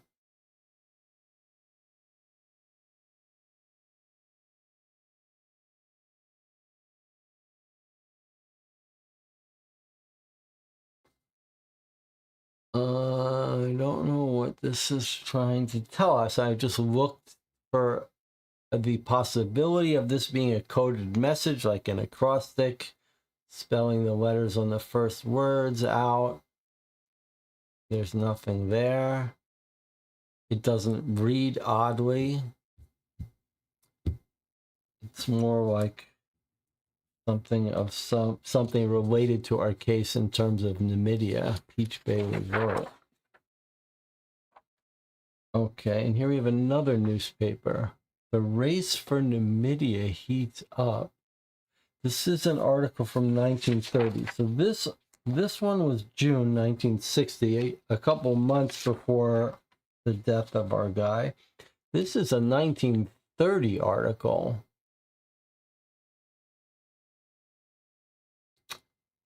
15 years before our guy even opens his bank account. Race for Numidia heats up. Resort tycoon says, "Get off my land." Dozen dead in hotel fire. I wonder if we're having some blackmail situation going on. Stage star fights for legal divorce. Says husband abused her frequently in heated court battle. Bulgaria, May 3rd. Stage star Emma Adder, 29, filed for divorce in court last week, claiming that her husband, Terence Weatherby, 42, had abused her frequently and attempted to take complete and total control of her life.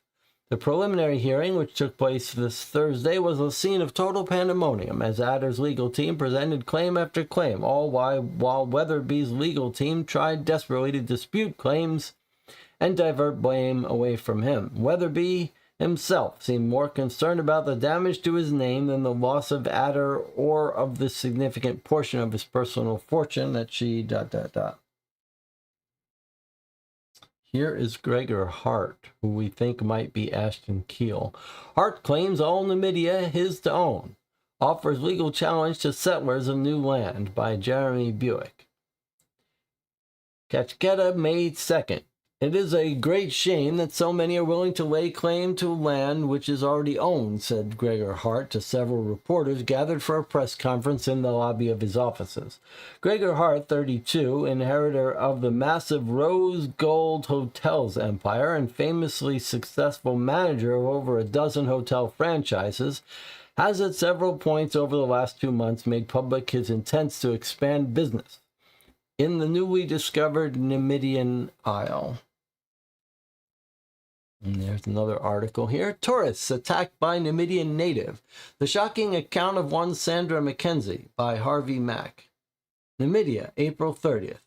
We were exploring the jungle when it happened, Sandra Mackenzie, 23, told me. Not 10 minutes away from what we thought was civilization, we had been staying in the Pearl Hotel.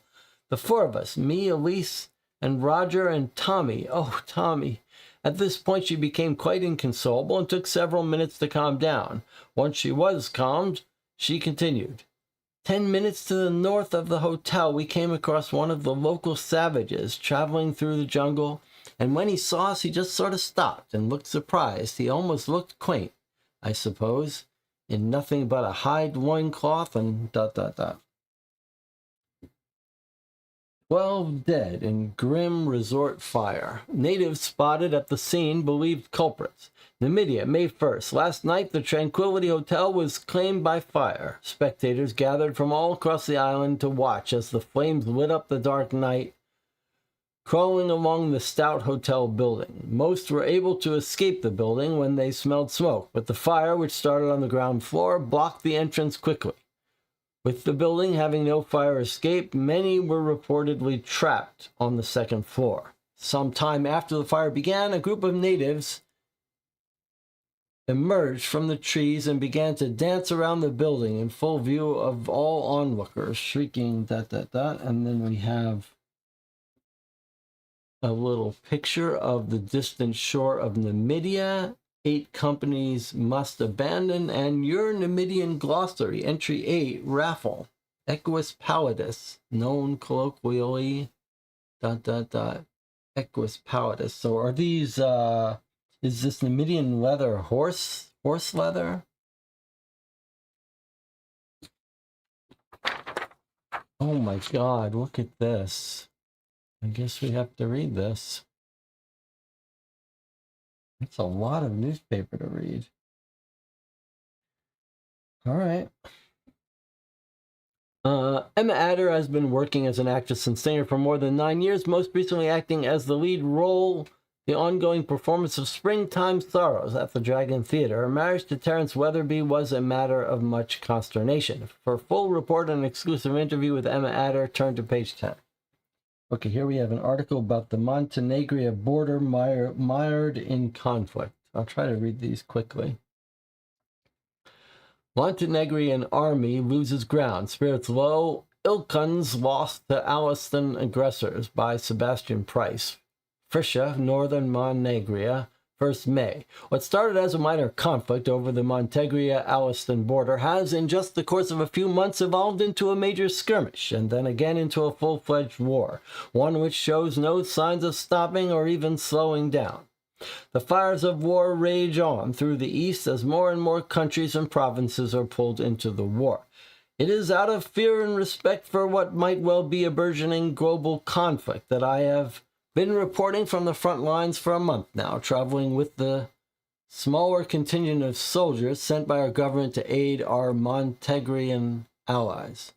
Morale was low among the troops today as the recent orders spread through the camp. Rather than face the enemy, we were to retreat back across the river and dig out there.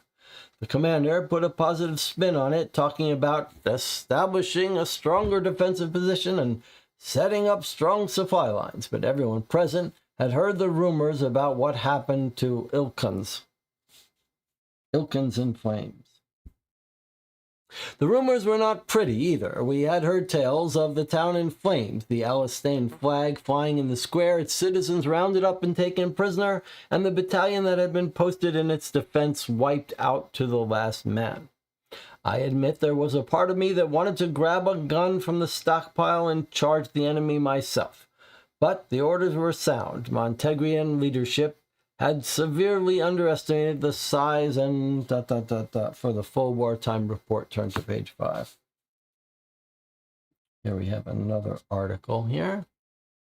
Continuing, this is the Gregor Hart article. He's continuing. I had fully intended to purchase as much of the island as I possibly could, no matter the cost or effort required, he told those gathered for the conference. So you can imagine my surprise when my team of accountants found record of government-signed certificate granting all land rights to a single long-defunct company. I have since, through great effort, might I add, purchased that company, so the land rights naturally do pass to me. He then called a lawyer into the room who was carrying the aforementioned certificate with him and read it out loud for all those gathered there. The certificate purported to grant total ownership of the island of Numidia, all of its land and all of its natural resources, to the Ibulis Imports Corporation, according to the will of the nation of Ibulis. A legal challenge. Hart then began a long diatribe naming several of the major companies that had constructed hotels, resorts, and restaurants on the island, claiming that he would be pursuing legal action against each of them for failing to provide necessary tax and acting without my permission. The conference ended on a sour note when he abruptly declared his speech was over and refused to answer any questions. Since his announcement, several industry leaders and legal experts have offered their opinion on his claim, and the issue of who owns Numidia seems to be much more complicated than Gregor Hart claimed in his speech. For a start, Andrew Tunnis, 52, renowned legalist, wrote in his letter, almost all of these buildings and settlements were constructed before Hart took ownership of the IIC, and therefore responsibility to support or prevent settlement lay with the previous owners. Another problem is those who have purchased plots of land for themselves and then had those purchases ratified by the government. Which legal ownership would the court support? It's a difficult situation. Only one thing is certain: no matter how this situation plays out, it will have significant ramifications for the future of Ibulis's new frontier. Okay, then we have Harper defense finally breaks. Banking conglomerate forced to dissolve by judge. Katketa, May 1st. The banking conglomerate Harper and Company was fully found by the Honorable Judge Roberts 48 to be in violation of antitrust legislation. After a weeks-long court battle that had both sides presenting several boxes worth of evidence and relevant precedent. Jackson Harper, 52, was removed from his position as CEO of the company and was additionally found in contempt of court for his combative actions and statements at several points throughout the trials. The fate of the individual banks that made up the conglomerate is still uncertain, further trials being necessary to determine the specific division. Then we have an article about priest Gary Stanton dies. Head priest succumbs to disease in hospital. Rinia, April 30th. Gary Stanton, 73, head priest of the New Foundation Church of Correct Practice, succumbed to tuberculosis earlier today in his hospital bed. For a time, it seemed like his health was rallying, but his heart finally stopped at 12:31 p.m. He leaves behind a flock of over 100,000 believers and a strong legacy of striving for global peace and goodwill. His successor to the position, Peter Shrew, has already begun planning his ceremony. It should be something grand to honor his legacy and to honor his incredible commitment to justice and morality above all else. For the full obit, turn to page 4. Okay.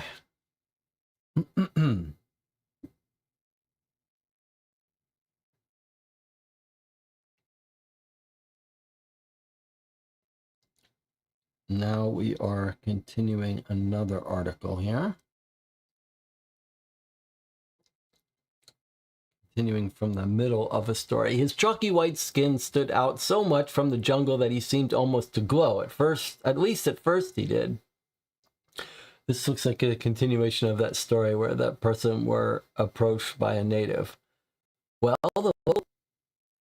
the local started to growl at us, stamping his spear butt against the ground and baring his horrible yellow teeth. At this point, all of us were very terrified, and Tommy had brought a handgun along on the trip, just in case, and so he fired one round into the air, hoping it would scare the man away like any wild animals.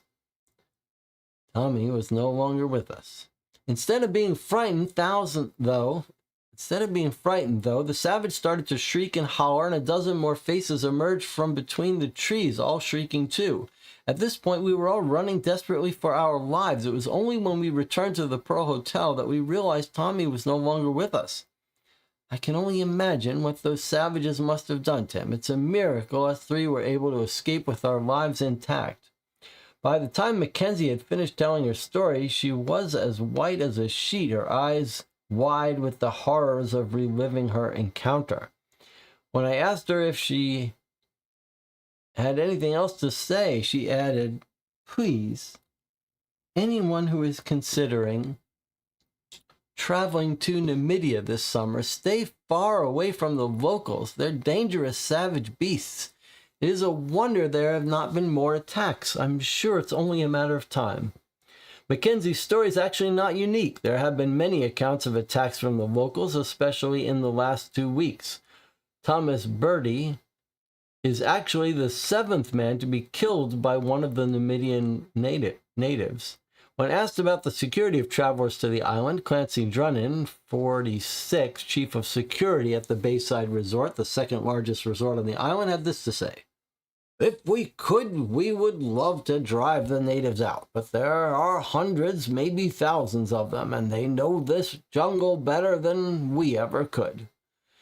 If it would take a small army. For now, all we can ask is that guests remain in the areas of the island which are public and well guarded. Perhaps if a central authority was established for the island, that would change things, but I understand that's still a complicated issue right now. From what I've seen, though, the natives are generally calm and less provoked, so there's less risk than ...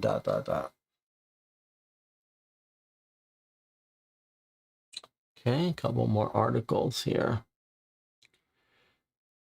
Hollering in terrible fashion, beating large loud animal skin drums. This is continuing of a different story.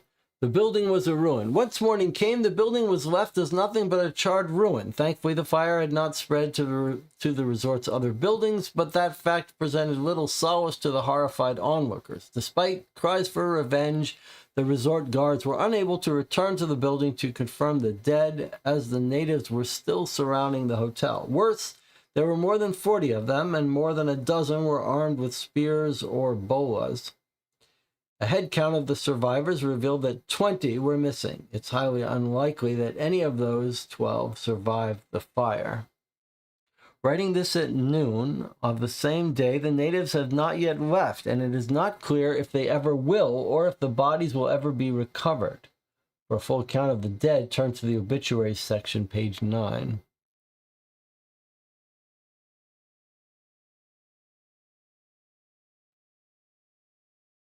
Jonathan is just assembling the article, so maybe like this continues here, this continues here, this continues here, this continues here to the fire.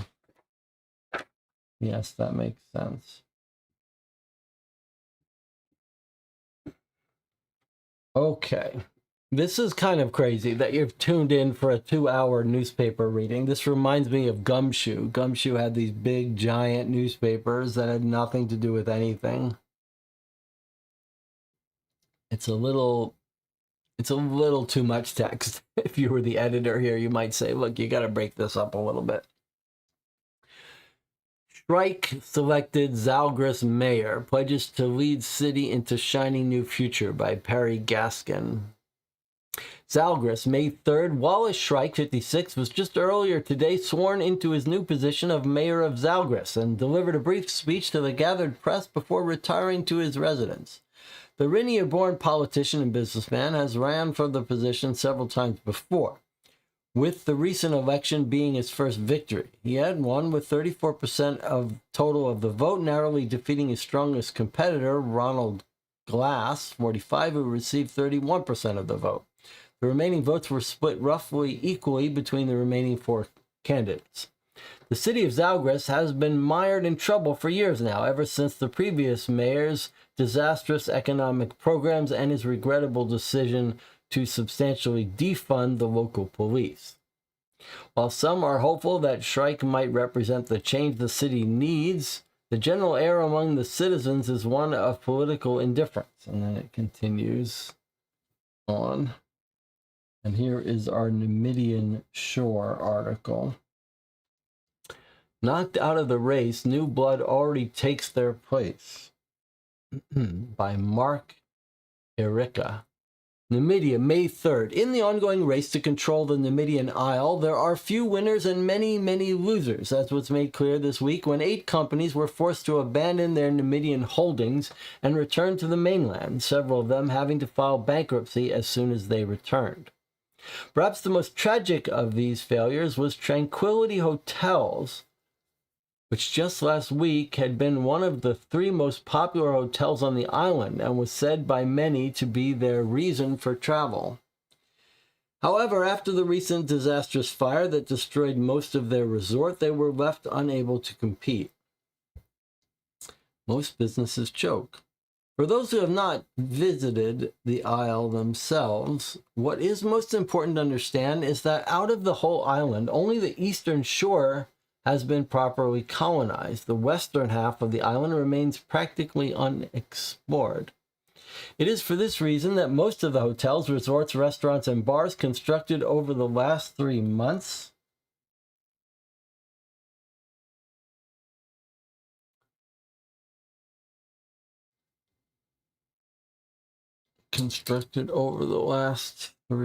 months are all congregated tightly around the makeshift town known by many names, but most commonly as Far Shore. And while some thrive, like the ever-successful Regent Hotels, most businesses choke in the clustered streets, unable to find enough customers to stay afloat under the heavy costs of having almost all materials imported. There have been several attempts to make use of the jungle's natural supply of wood and various fruits and plants, but the jungles are full of deadly creatures and the fruits are of a completely unknown nature, several of them highly poisonous. Even if the fruits which have been confirmed safely edible, any attempts to farm them have been generally unsuccessful. If Numidia is making a profit out of, if anyone's making a profit out of Numidia, it most certainly the shipping companies. Westport, ... Okay, here's our last row of articles. Almost there. So here we have a continuation of this story about your Numidian glossary raffle.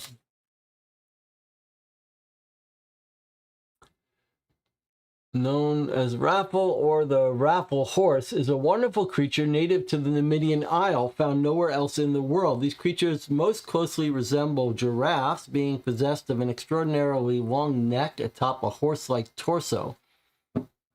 Although recent scientific classifications show that they are more closely related to the zebra than the giraffe, being of the Equus genus.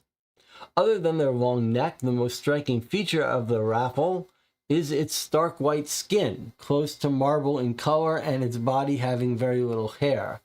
They are herbivores, seem mostly to live on a diet of fruit and leaves, their long necks allowing them to feed from the tall trees that make up the island's dense jungle. They are docile, friendly creatures who present no risk to travelers unless directly provoked, at which point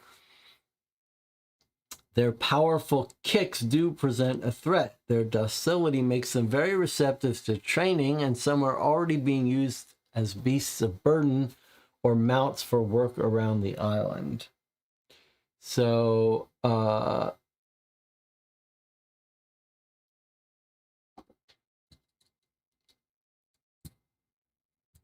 one of the articles was written by Mark Irica. That's an interesting observation. What jumped out to me was the white color seems to match the furniture sold by the Numidia furniture company, the white furniture. So I think we found out what they're making the leather out of. It's the leather hides of these raffle zebras.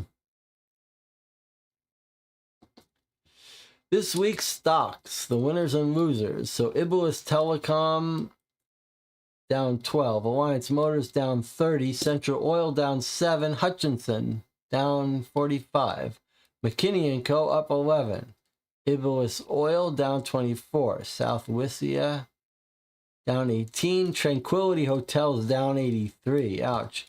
Westport Shipping up 32, and Iblis Imports, the white giraffe zebra leather company, up 74. For full stock lists and market analysis and advice from top economists, turn to page 18. And then our last article in the paper. Hurricane lays waste to Rhynia. Dozens dead and missing, hundreds injured. Rhynia, April 30th. Over 100 houses were flattened by the hurricane that recently tore through Rhynia, unearthing and rupturing gas and water pipes in the areas it traveled through. The devastation is immense to witness.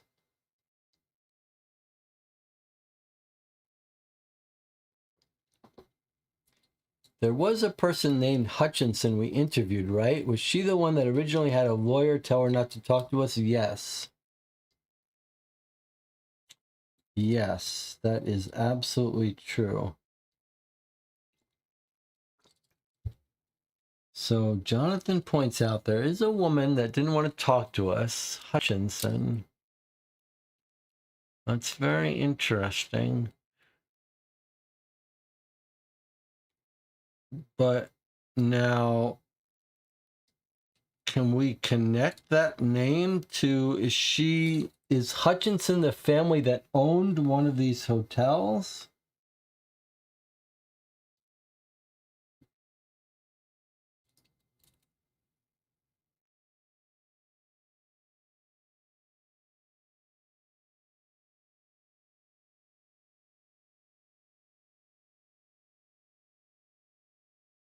We think that that name Hutchinson, all right, I'm going to put Hutchinson on a card, but what I really like to find is if the Hutchinson family owned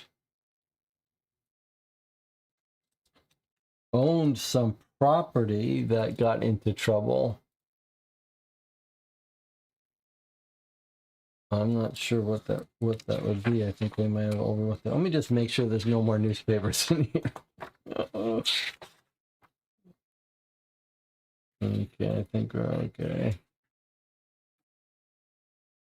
Here's a full-page ad. Alexander Fernie, Conquering Those Rugged Peaks, a personal memoir.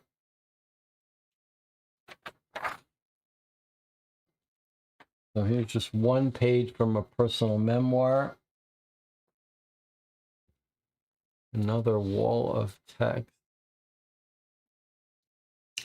We're reading this on page 67 in the middle of this memoir by Alexander Fernie. Let me just have a sip of tea here.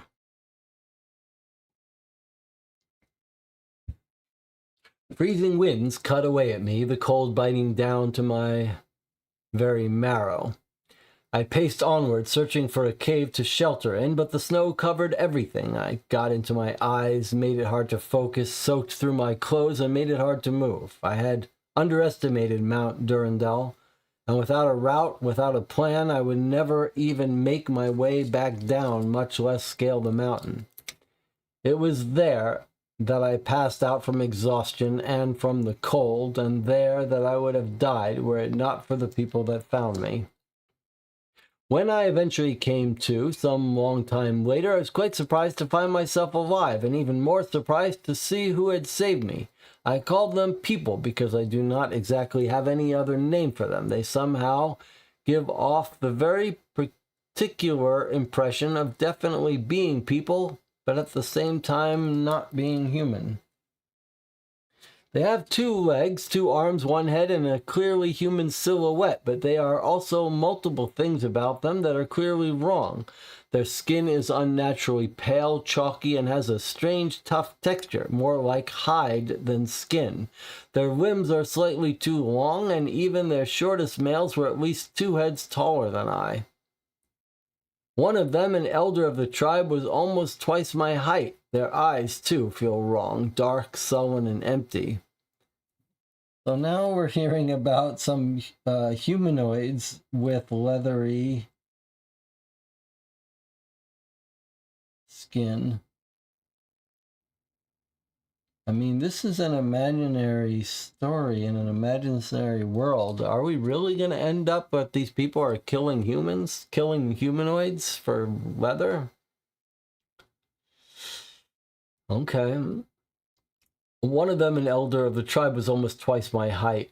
Down in Kitnam, I had heard stories of a strange creature that left suspiciously large footprints in the snow and which had been seen as a lumbering shadow out in the snow. I had suspected these accounts to be nothing but sensationalism at the time, but now here I was lying on a bed of furs in a cave filled with those very same creatures.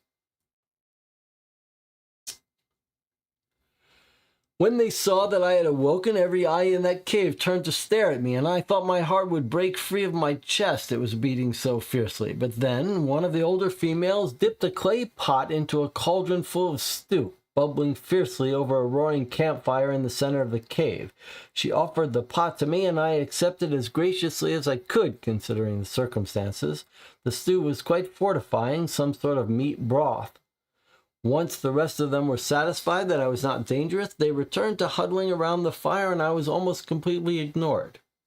I spent a week living among those savages, waiting for my strength to return and for the blizzard to clear away, and it was one of the strangest weeks of my life. They did not have any way to directly communicate with me. They did not appear to even have a basic grasp of language, but they were able to make their intentions and emotions clear through body language and an assortment of guttural grunts and yelps.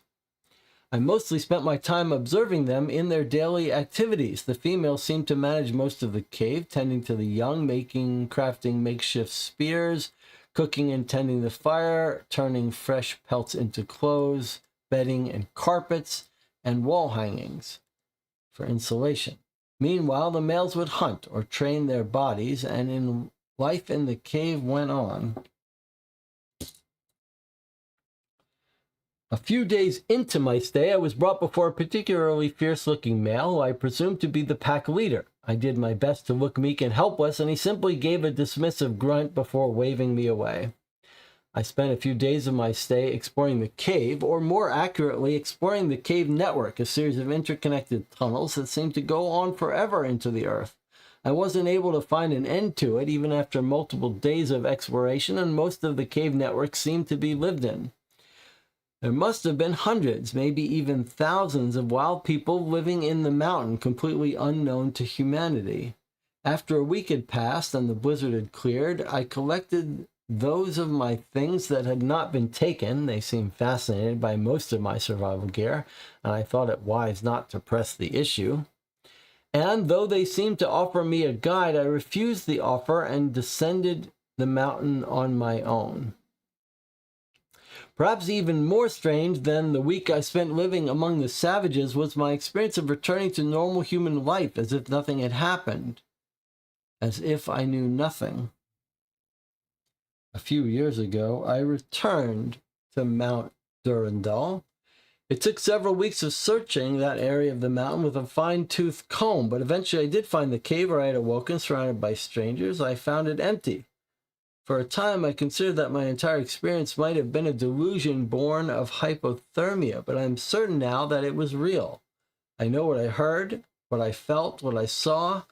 So then what happened to the savages? Where did they go?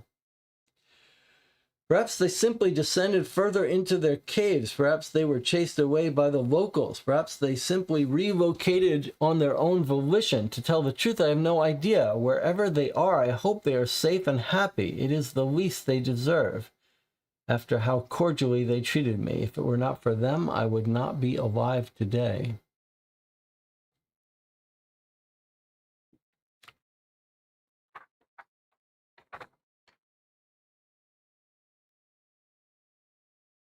Here we have a chart timeline of sightings scanned from an anthropological examination of Ibillus many cryptids. So this is definitely turning into a little supernatural thing here. And look at the height of the sightings was when that guy deposited his 20 million.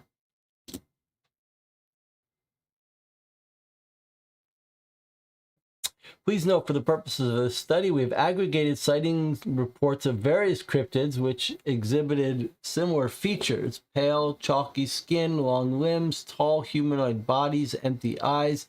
It is our belief that all of these tales are distortions of the same common legend. Example of the legends, different incarnations and their different names include the Pale Watcher, the Thin Man, the Empty Man, Daddy Longlegs, and Mr. Shrew.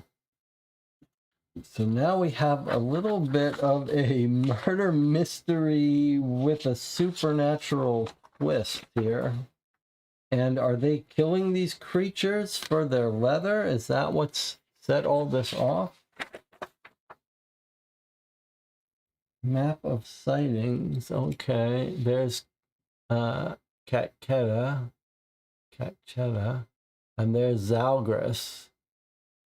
Both hot spots.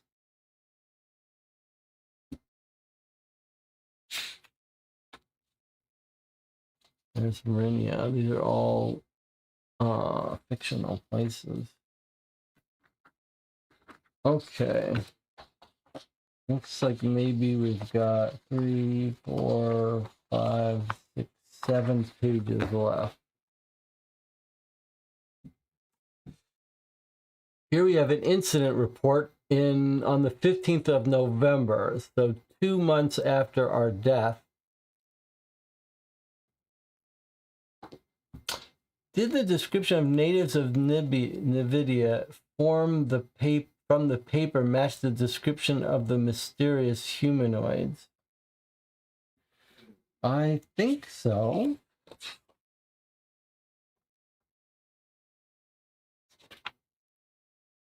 I believe so. You tell me. Sometimes when I read, it's all automatic. It's hard to process it. Okay.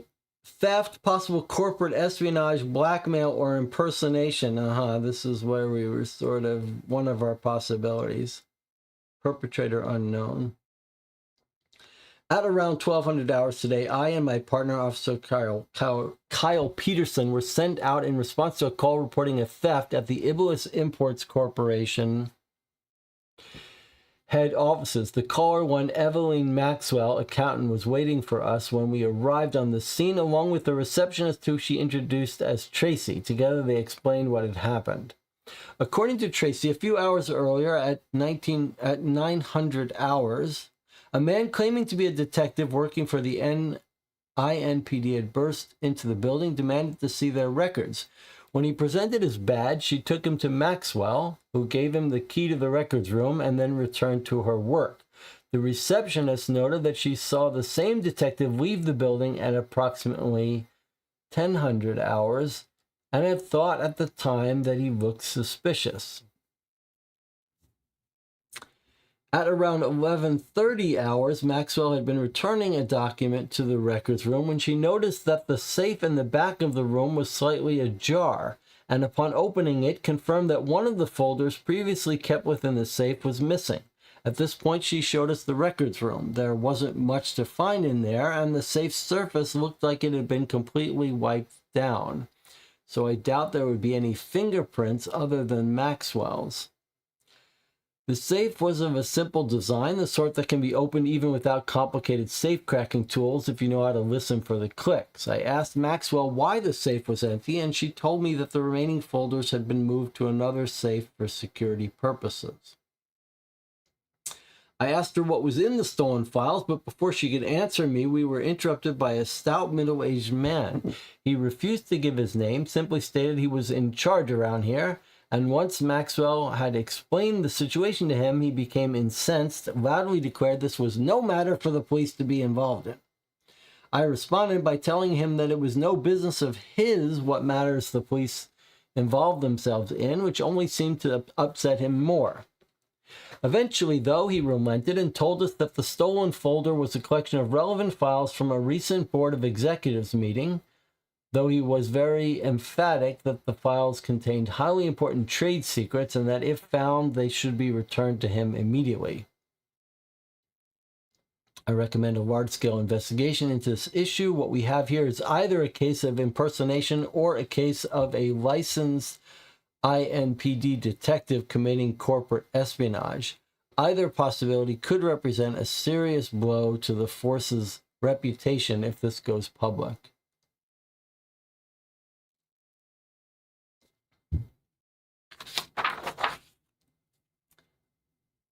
Here's another interdepartment memorandum from Oliver Lockley at Records. Sorry, I can't talk more. I found something big, really big. Hopefully in a week or so, this will all be sorted out and the bad guys will be behind bars. Hopefully. I really need files on the IIC's Board of Executives. Even just a list of names would do. This is really important, trust me. Once this is all over, let's go out for drinks again, okay? I'll tell you everything and tell the story. So is this us? Is this one of our detectives actually doing this based on this guy's request? We actually did get in there and steal this so we could find out what was really happening.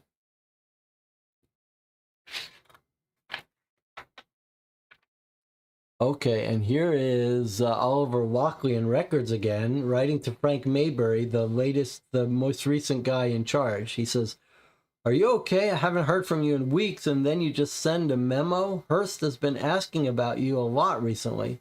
He seems worried. Still, if you say this is important, I'll believe you. You seriously owe me an explanation, though. This wasn't easy either. Somehow, for some reason, the IIC's official register of ownership has been removed from the archives, along with every update to it over the last 30 years. Or it was never submitted in the first place, which would be incredibly illegal. I was certain at first the search would be futile, but whoever did this, I think I found something they missed. When I was looking through the company's history, I found a record of a lawsuit filed against them in 1954 by a company called Star Shipping. Long story short, Star Shipping was run by the son of the man who had been the owner of the IIC in the 1900s. He claimed his company was actually legally the original IIC, just rebranded, and that Hart's purchase of the company in 1930 was illegal. The suit dissolved pretty much the instant it hit the courts, but as part of the original discovery, they needed a bunch of records of the management and its history. It was there in a folder of otherwise unremarkable court documents that I found a copy of the IIC's official register of ownership, 1954. I have attached it in the hope that it makes more sense to you than it does to me. I hope to hear from you soon.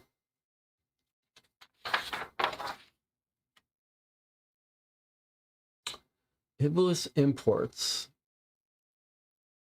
incorporated in 1654.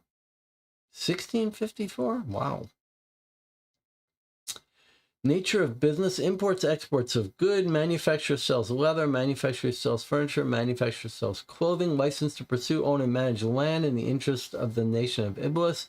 License to pursue critical corporate and industry interests without oversight or report. And here we have the new owners. Gregor Hart, the CEO, owns 20% of the shares. Percival Carcer owns 16%. This guy is 54 years old. Now we know Gregor Hart's age is 30 years old. And Max Slade is 56 years old.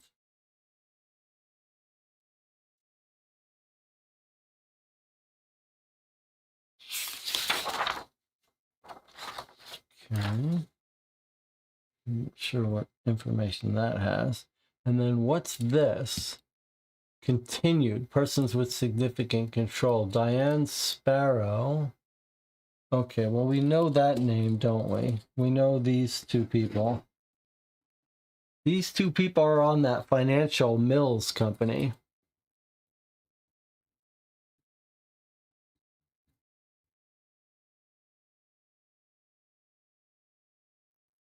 $16, 16%.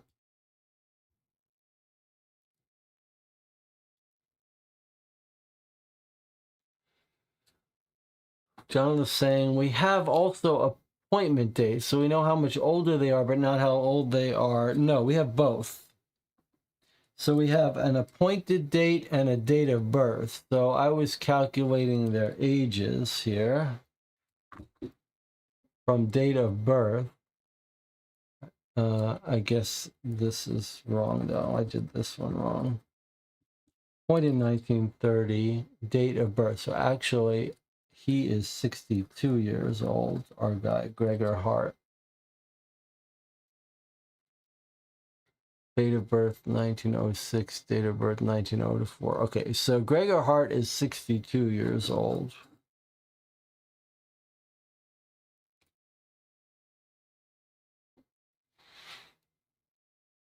But we also know when they were appointed.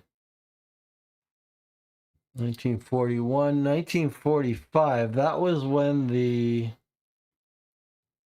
I wonder if this is going to be the bribery. Like, when did our deposit happen of 16 August 1945? He opens the $20 million bank account. And then a couple months later, Simeon Wire is appointed. 2 months after 20 million.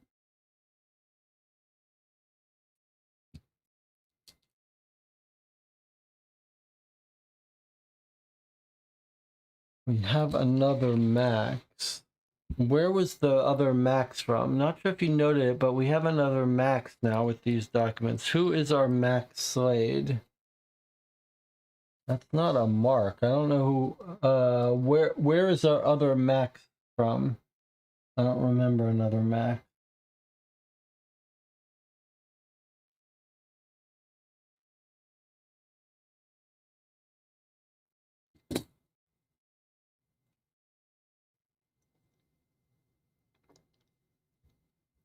Max and Mark. Okay, yeah. Mark is the other name. We don't know what's going on with Mark, but no, that was in the note, so there's no mistake there. All right, so let's look at some photos here, though.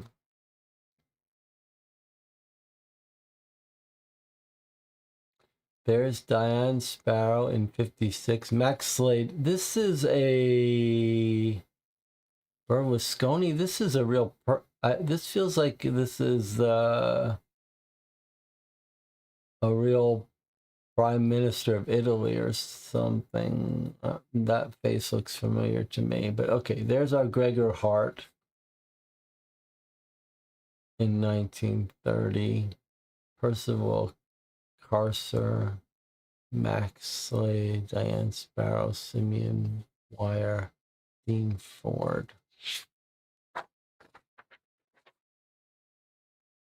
All right, and then relevant document executive board meeting, August 1960.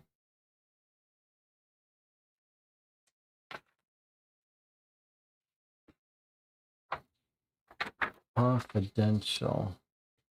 Report and analysis of the results of a public interest survey.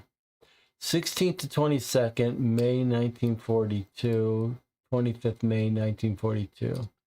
Method. Multiple methods were used to gather results. Surveys were sent out to random members of the public with instructions to mail them back once completed. Company personnel also handed out copies of the survey to passers-by at several of Calcutta's most traveled train stations. In addition, several newspaper advertisements were also placed asking people to send in their names and addresses so that they could be sent a copy of the questionnaire. In all cases, participants were promised a reward of 1 shekel for completing the survey. After the fulfillment of the 1-week period, 5,312 responses were collected, with an additional 179 arriving 1 day later. So they did a survey, and we're hearing the results. How old are you? Normal age ranges as expected. Results of anyone who answered less than 27 have been excluded due to their lack of relevance to the survey's purpose. Question 2. Do you remember a particular island which was discovered sometime around the year 1930, which became the subject of public interest for some time afterwards? 80% said no, 20% said yes. If you answered yes to the previous question, could you name the island? Of the 20% who were eligible to answer this question, 1% did not answer, 7% answered no, 6% answered incorrectly, mostly naming islands discovered long before or after 1930. 6%, or remaining 6%, were able to correctly identify the island as Numidia. They're trying to figure out if they can push this whole thing under the rug. 6% remember Numidia. And this is in 1942. So 12 years after most of that guy, Gregor Hart's article. Did you ever travel to this island, specifically set foot? Are they going to ask them, like, if they remember the natives? Did you ever travel to this island, specifically set foot on its shore? 6% who answered Numidia. 5% said yes, they had traveled to the shore. Some other people responded yes, but not enough to be statistically significant. Could you name the man who was president of Iblis in 1930? Results: 73% were able to correctly identify the answer as Paul Blakely.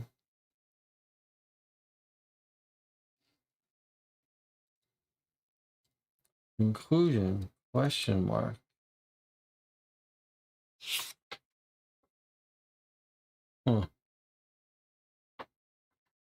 Okay.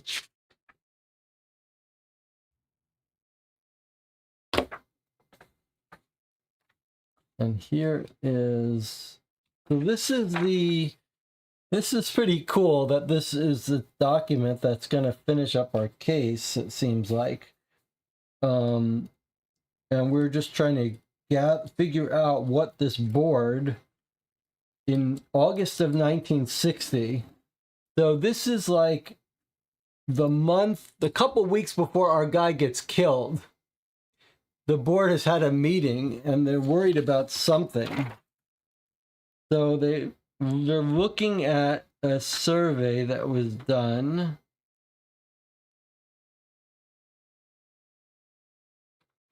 Where a certain number of people identified as Paul Blakely as the president of Iblis. I think we're going to take a little... let's keep going. We're almost done, and then we'll break before the afterwards. So I think we're almost going to be ready to try to figure out what's going on. So here is 1935, letter to Gregor Hart. The board is reviewing this in 1960, so let's see what they're reviewing.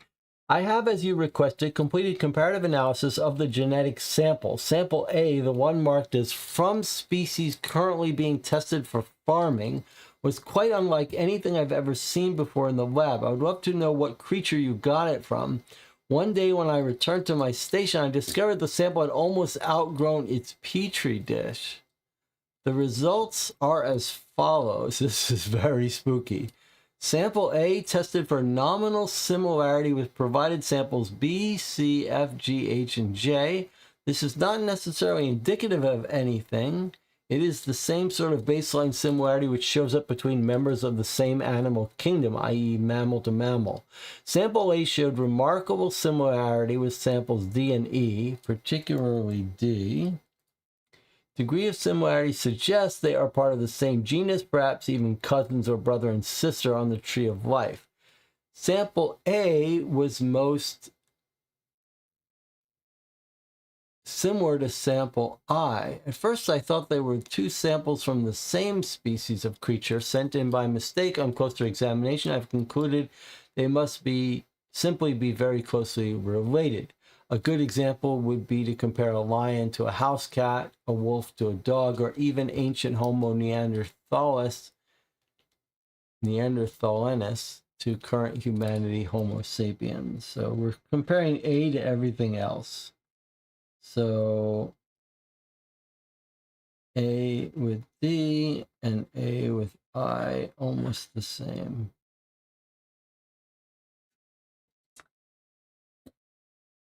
I understand the need to be clandestine regarding trade secrets, but I do wish you would have told me the source for each sample. It would have made the process of analysis much simpler. In fact, if you're able to send me the list of samples and their sources, I'll reanalyze the samples while I still have them in my lab, and I'm certain I'll be able to provide you with a much more accurate result.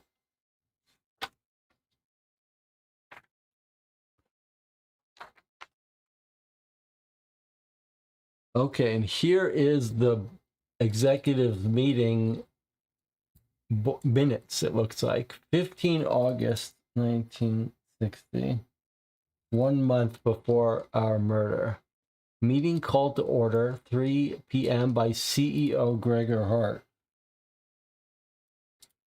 Minutes recorded by Grace Campbell, the secretary. Gregor Hart, Percival Carcer, Max Slade, Diane Sparrow, Simeon Wire, and Dean Ford. These are the people running the business. None of them absent. 1. Here's their business. Motion from Simeon Wire to expand business proceedings to arms dealing, specifically to capitalize on the brewing conflict between Iblis and Borogravia. Response was heated. Several points were raised. A, arms dealing is an industry the company has no current experience in, and it would require a large amount of time and money to reach a point of profitability. B, the conflict between Iblis and Borogravia is not certain to escalate. C, establishing weapons factories could allow for the development of sustainable long-term profits and would come with security benefits. Motion from Percival Carcer to assign a budget of $10,000 to a full investigation into the likelihood of national conflict between Iblis and Borogravia and the viability of arms dealing in the current market. For it 2 against it. The motion passes.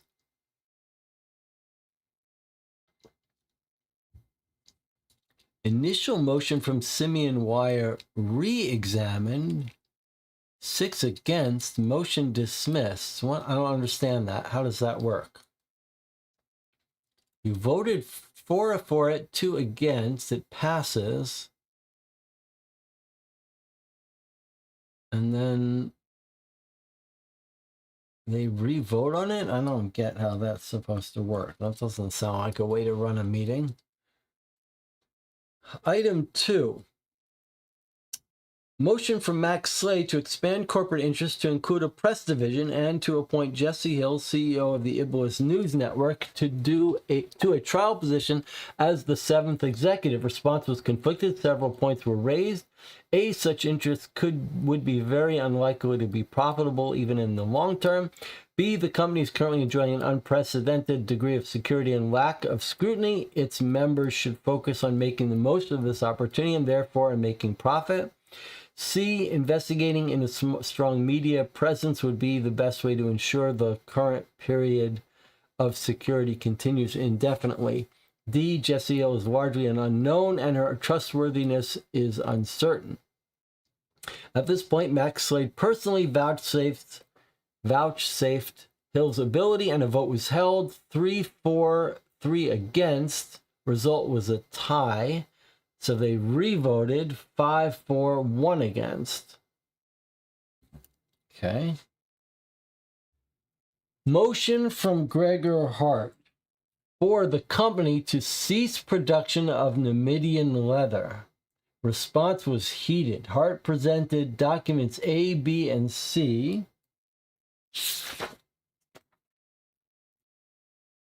For purview, arguing that these documents show the company's current trade is unsafe and unviable in the long term. He also argued that the company had more than enough infrastructure and more than enough of a financial buffer to survive the transition to normal leather. One response was raised. The points that Hart has raised are overly emotional, largely irrational, suggest total cowardice. The company's business is going far too well to abandon it now. The total secrecy of its operations is more important than any one of us. Other than that was voted against. One was for it, which presumably was Gregor Hart, and then everyone else voted against it. So he's trying to get them to stop with the leather. And maybe after that heated thing, they decided he was a risk.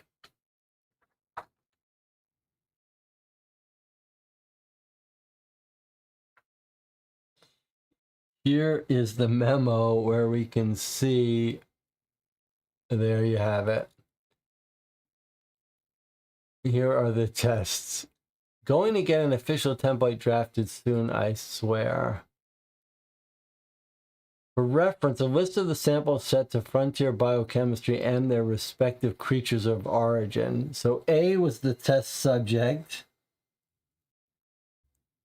that they're making leather out of, and here was the closest match. Dum dum dum. Homo sapien. And what was it also similar to?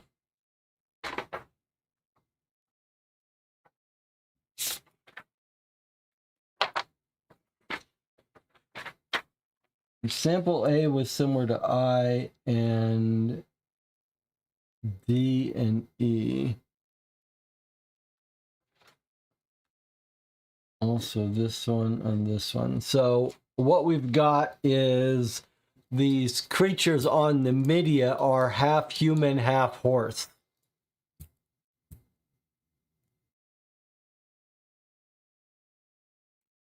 Keep a copy somewhere in case I lose mine, says Gregor Hart. P.S. Do not send to Frontier. We can't have them figuring out what they're looking at. Also, it should go without saying, do not show this to anyone who's not on the board. If this gets out, we're done for. PPS, I know you're both very excited about the new business opportunity, but I will not allow the project to proceed unless Frontier gives me confident confirmation that the samples are not part of the same species. I'm not going to hell for this.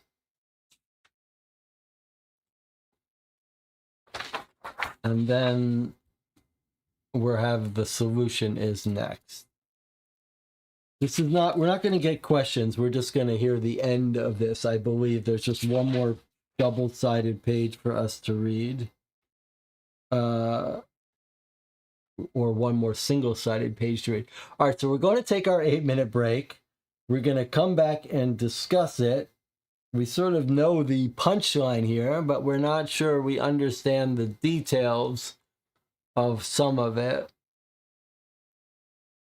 But we'll come back in 8 minutes, discuss it, and read the solution.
What a strange case. We've got two halves. The first half seems to be some complicated but tantalizingly detailed murder case. And then the second half is about the killing of some cryptid species that's closely related to humans, and a company making leather out of these people and not wanting to get caught. And somehow there's a crossover, but it's very weird. Is the Iblis Import Corporation in a different country than our murder took place? That's an interesting idea here.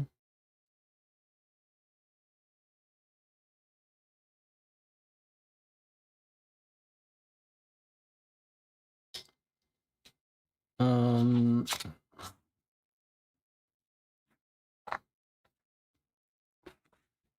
not sure I know the answer to that, Jonathan.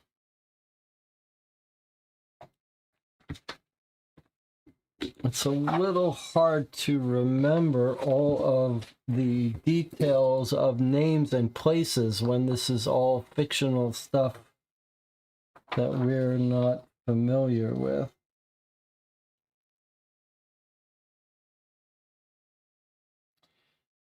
So Ashton Keele is found dead in his apartment. That he's clearly rich, but he comes there 2 months a year. We don't know why.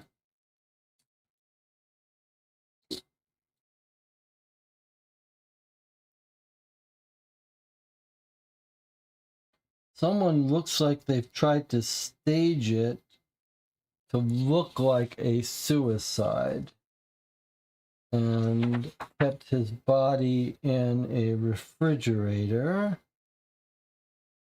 His body is all beat up, missing a finger, rope damage.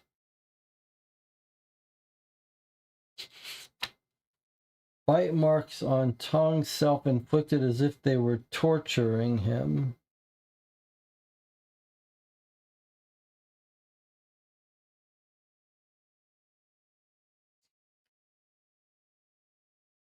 We're told, looks like someone was staying in his apartment for weeks prior to his actual death, probably torturing him to get bank information out of him.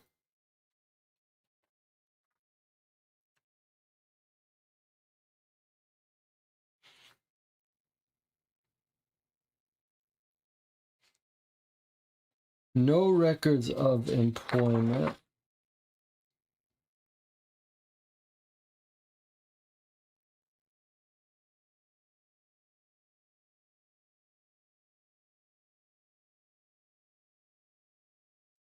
This seems to suggest that we are in Iblis. We do have a map at some point, but this is all in Iblis. Iblis is like the whole country. We do have a map, not at the beginning, but towards the end, if you'll remember.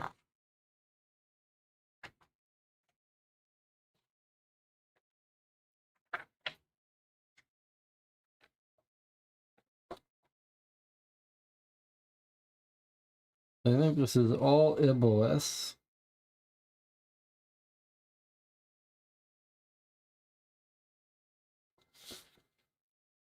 Let me just go through this. He missed his wife, he missed his kids, and the company he is an executive of, how much work went into managing it, and how the rest of the executives, how they're always trying to undermine him and cut him out. So at the time, I thought this was fake and he was a spy, but now this looks like this is exactly the truth. He is the CEO of this corporation because this guy is actually Gregor Hart, operating under a fake name here. We don't know why at this point. He's a lonely man.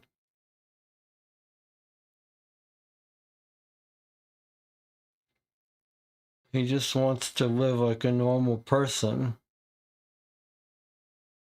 Maybe he's just coming to escape the high pressure world of being a CEO by living like a poor person.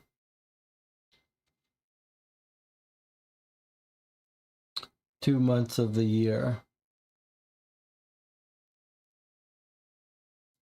And then Jonathan noticed that this Hutchinson woman is mentioned in the newspaper as part of a perhaps rival company, which is very interesting.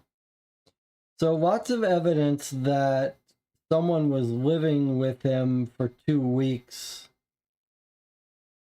while he was dead.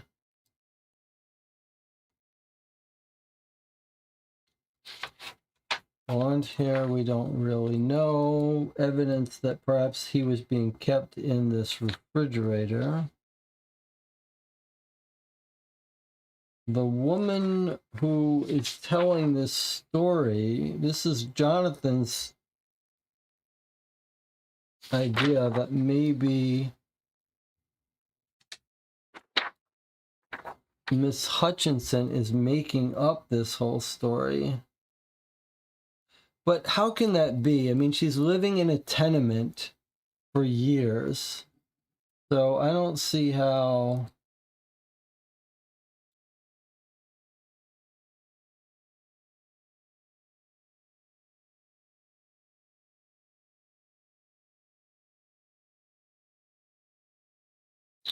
I mean, unless she is.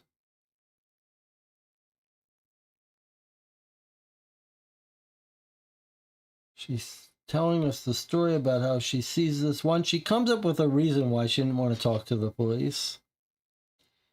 And she says for years he's met this guy who's come in. They sounded familiar. He'd come back the week after that. So perhaps the better explanation is that our guy, Gregor Hart, who's the CEO, travels to this area 2 months a year to have a homosexual affair. I think that is our best explanation. That our CEO is having a love affair with someone, a homosexual love affair with someone in this town, and it has to be done completely secretly.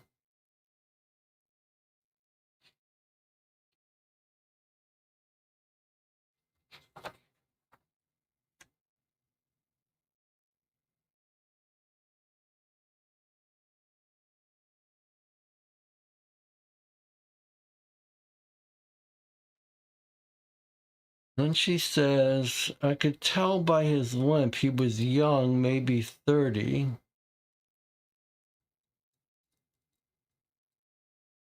Years old, blonde hair. That's all I could tell. And then we say, what about this year? This year he only visited once, a few weeks before his death. Entered his apartment. They fought. I didn't see him leave.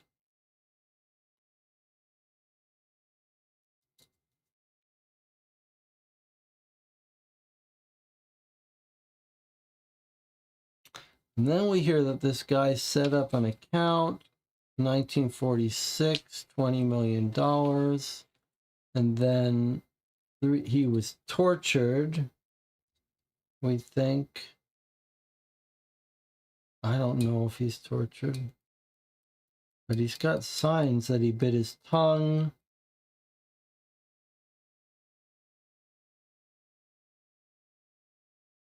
So then someone has robbed him of the money.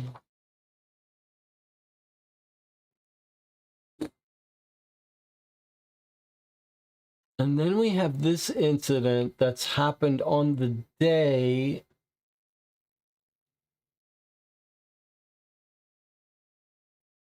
of that we think he might have been killed in his apartment. They stop someone who's protected.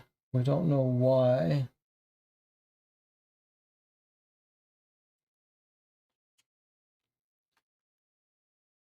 So this is the killer, I think, who's protected. I don't think this is his lover. I think this is someone else.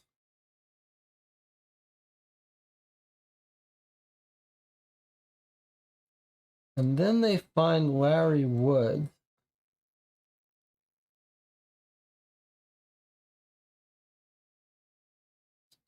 Who has killed himself. And this person, Larry Woods, who's killed himself,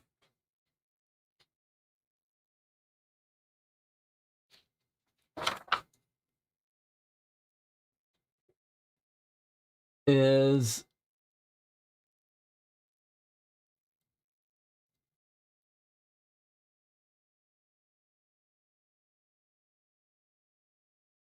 writing about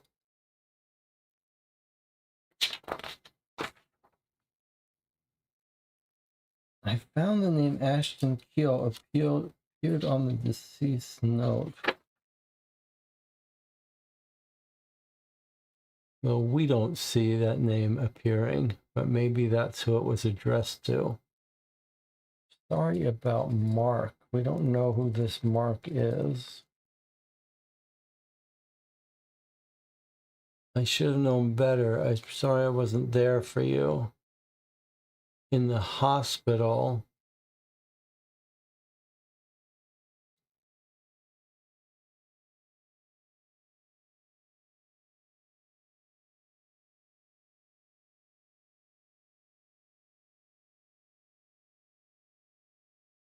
So I think this is the gay lover who visited him on the 15th of September, but probably left and didn't stay around to murder him. And then the other person showed up and murdered him. That's what I'm guessing. Oh, dear Ashton Keele. Okay, that's where it does say it. Okay, so I think this is the person he's having the love affair with in secret. And the witness seems to suggest that the person who he met up with got into a fight. A few minutes after he entered, I heard shouting. I couldn't make out what they were saying. They sounded really angry. I heard a loud thud. I didn't see him leave, so he must have stayed the night. I think this is misleading. I think his lover normally does come up, but this time it was someone else, the killer. And this guy is just saying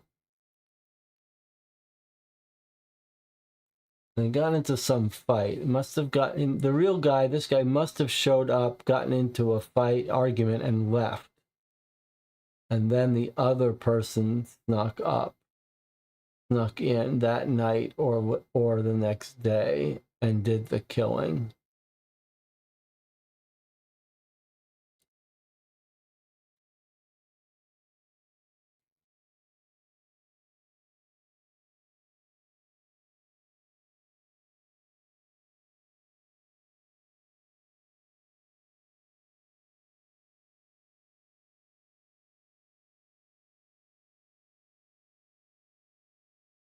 Although this seems to suggest that Larry Woods is being paid $17,000 a month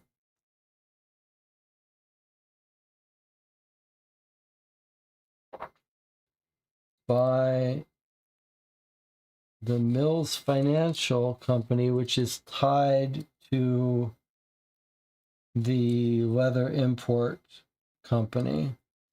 So maybe he is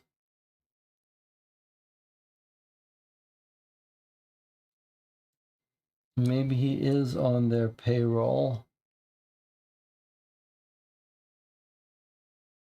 and is setting up our guy.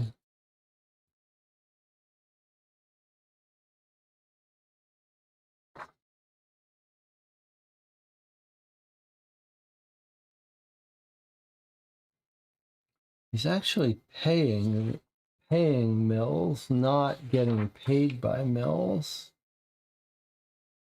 Van Elk Storage Solution is what's paying him.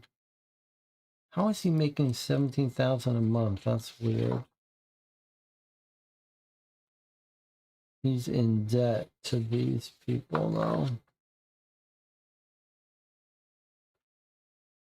Okay, someone else is in his apartment and has stolen his jacket and then robbed him. And here is where they've robbed him. Transferred his money away.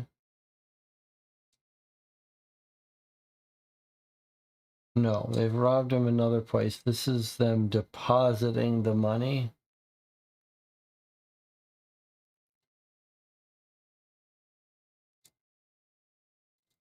This is Ashton's money has been stolen back by the Mills people, and here they are putting it in and taking it out.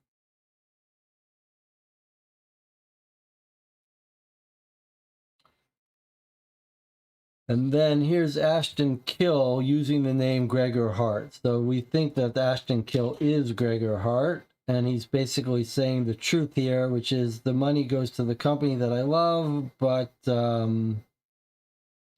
if it turns out they killed me, then the money goes to charity.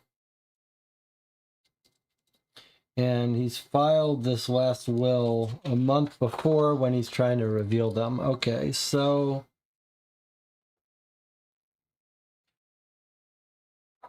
The only thing I can't really tell you is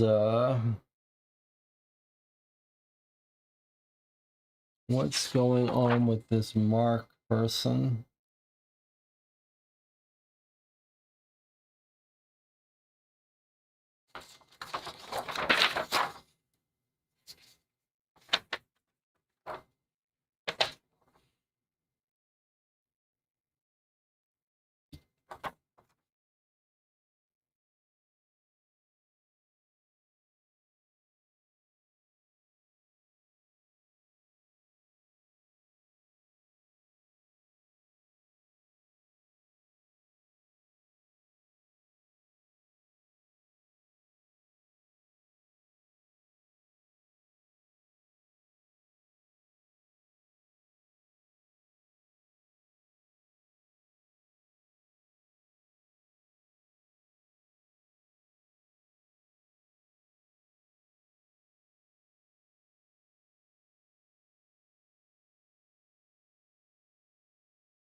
Okay, well,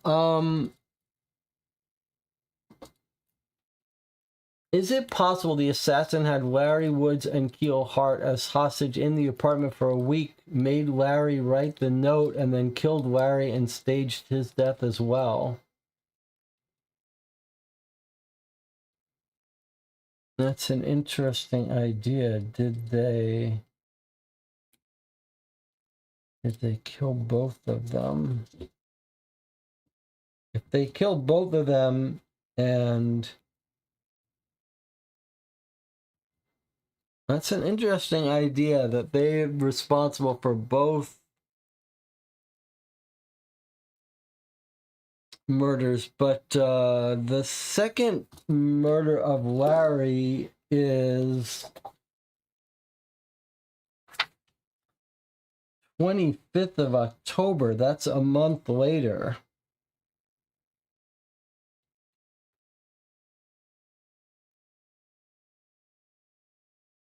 That's a month later. And in fact, he's still getting a paycheck in September, in October. So I don't think he's dead by then. So I'm inclined to think that he isn't murdered by the assassin. I'm inclined to think he just feels bad that he wasn't there.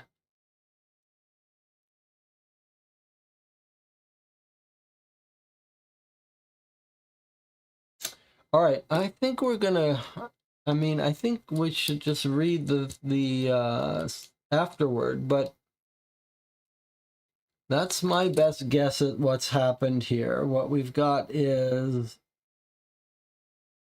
a man who's the CEO who's having a homosexual love affair in this poor town, living like getting away from his high-powered life as a CEO, and he's having an affair. Maybe if we read that newspaper more carefully, we would find where he met this person. I'm not sure. But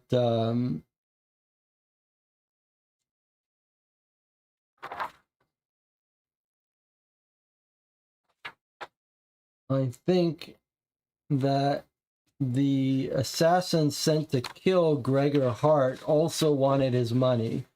So they hired, this company wanted him shut up. And so they hired someone to kill him and get all his money.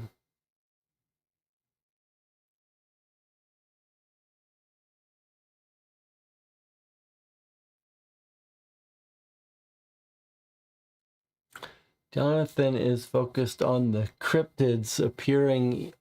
I mean, I feel like this whole area is Iblis, and the cryptid sightings are in various places.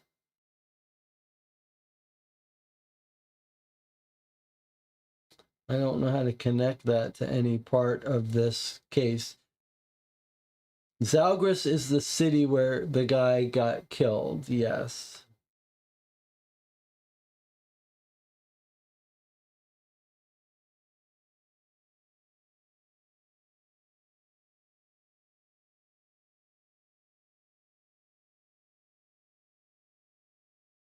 I wonder if Mark isn't going to be the... I'm sorry about Mark, I should have known better. I wonder if they're just saying that Mark was like the person who we told about the love affair, so he revealed it.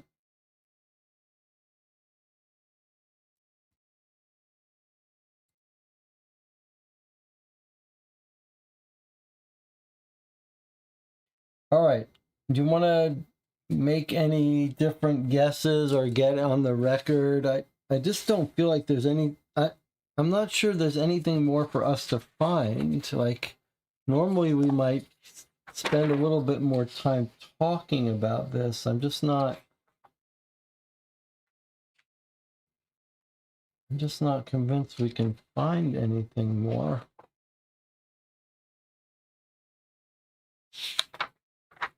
Our best shot at finding something more would be the newspaper.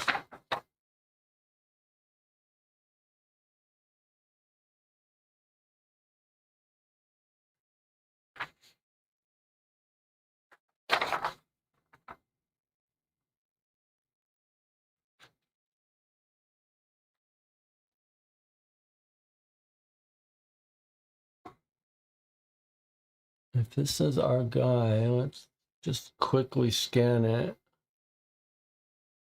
for any mention of Larry Woods or Mark.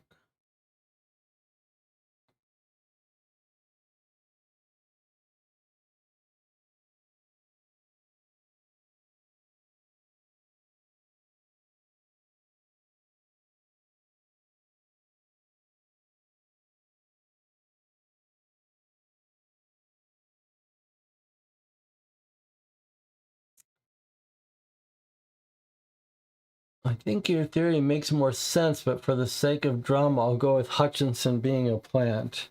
Yeah, I do like that observation, but I don't know how to make sense of it. Okay. All right, let's read the afterwards. Let's see what we got here.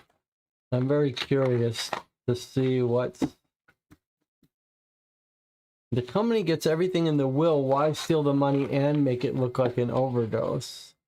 Rick says, I'll say that the blonde man was actually his son from one half of the human cryptids. All right, here we go. How is this going to end?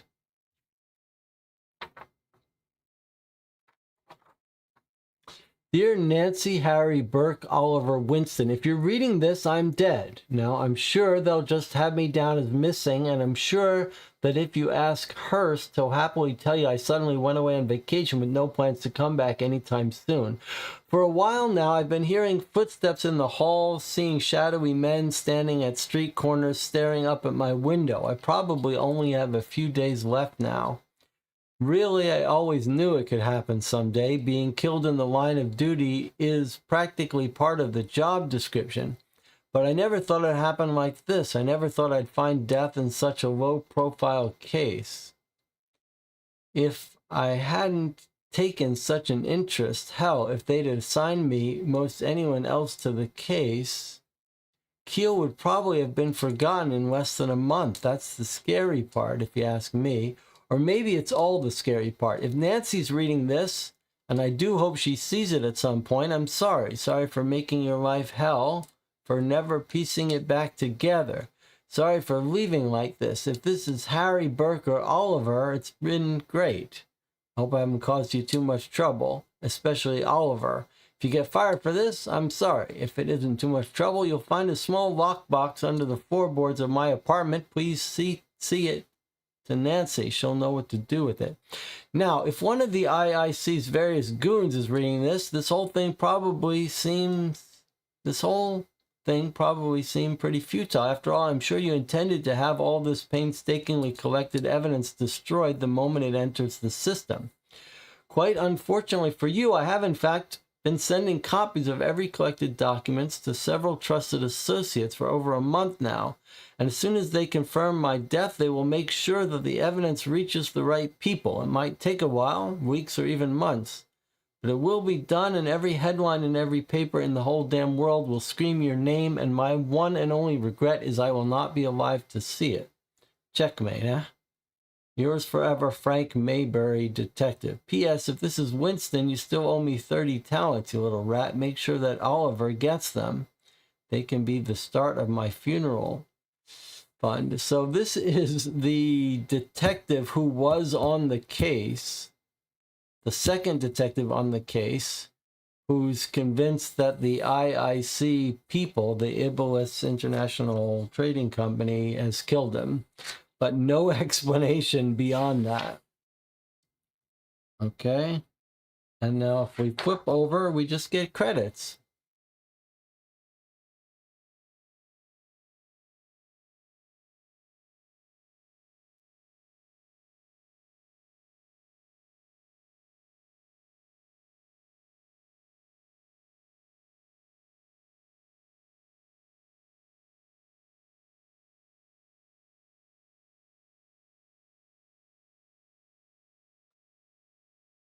So no explanation. No explanation. It's just a mystery story that we can try to figure out, but that's the end of it.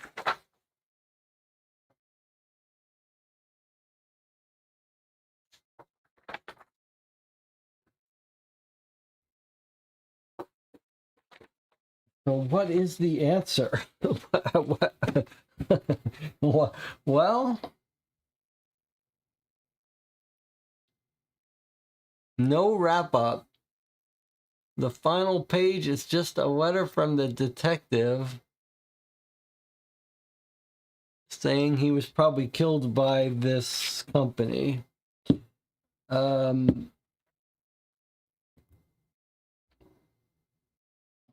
It's a very weird ending.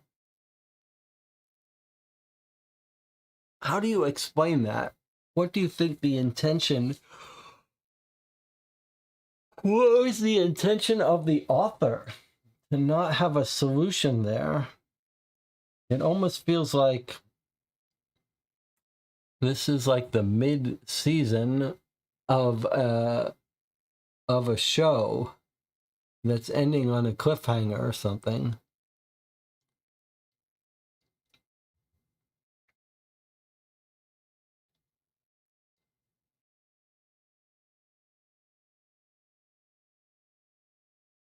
All right, I'm curious to hear what you guys think about this. Rick says, strange, but I was entertained. KCCCCC says, confirm or deny, do you think you were right? Amato says, well, okay then. That was interesting. No clue about some of it, but it was interesting. Kind of two stories going on. I'll tell you the impression I get from this. Should I do my normal thing? Let's take a 3-minute break, then we'll come back and talk about it. Hopefully you'll stick around and share your thoughts, but I'll do a formal 3-minute break.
All right, we are back after 4 hours of playing the Keele files. Are we the only people who have ever played this? Probably not. There are probably a handful of people who've played it. No one who's bothered to leave a comment in the 8 months since it got published. So we will, let me encourage you, if you have been here playing this game with me, go search for the Keele files. Here it is on itch.io, and leave a comment. I will leave a comment today or tomorrow. This was completely free, posted by this author, Astra. Maybe if we looked at these other games, we would get a better feel for the kind of thing that this author creates. And we're going to talk about it now. Now, Jonathan was the one who found this and brought this to us. And let's see what Jonathan says. Overall, I liked it. I wouldn't have minded more of a solution. I thought it was well written. I thought Folder 1 seemed very much like a regular cold case game. Folder 2 had a very different flavor, but I enjoyed it for being unique. The story had some fun twists in it, led to good speculation. The documents looked very nice for a single person working on all this. I'd put it on the good side if you can live with it not having a definitive ending. I'm not sure that completely covers it. I thought this was fairly well written. It did feel a little bit indie, a little bit like a one-person project at points. I don't disagree with that overall take on how the parts felt were well written. Like the first folder, the first half about this person found in the apartment and the neighbors was nicely done and had a lot of had those elements that you want in a case like this, which is inexplicable facts that make no sense. Like, why was the door left open? What was going on with this person on the fire escape? What was going on with why there aren't fingerprints? What did it mean that he hadn't eaten in a long time, that he had bit his tongue through fabric rope on his wrists? And then all of the stuff, what do the bank account records mean? What does it mean that this car was stopped? Like, all of the pieces of a serious mystery, like a spy story, were there. And then the note found on the other person referring to him, and then the sort of the pacing of that first half about how the will gets discovered. What does it mean? So I really liked all that. And then it kind of felt to me, here's the part where I'm going to be slightly negative about Jonathan, more negative than what Jonathan is saying. It sort of feels to me that what we got was someone writing stream of consciousness.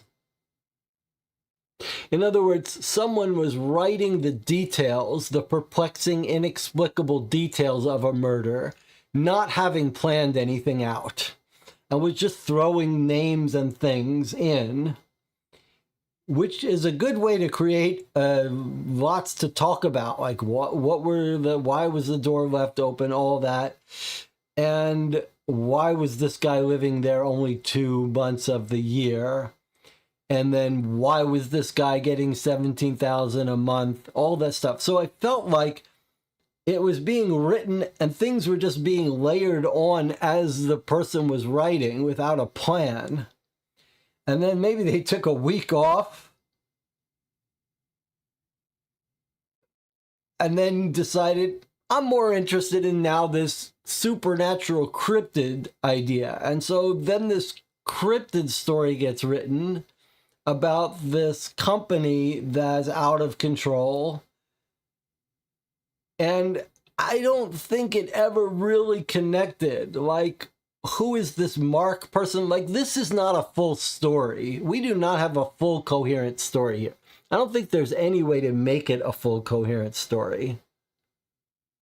I think we've come up with a reasonable explanation, but it's got big giant holes in the story that I don't think the author knows the answer to. That's my impression, that this has just been written as a sort of on a stream of consciousness where it doesn't have to all tie together and be consistent. So I'm not sure there is an answer. Maybe that's another way to say it. I'm not sure there is a solution, a correct solution. I think this may be a case of just a person unraveling some stream of consciousness plot that doesn't really all tie together and make a neat little bow.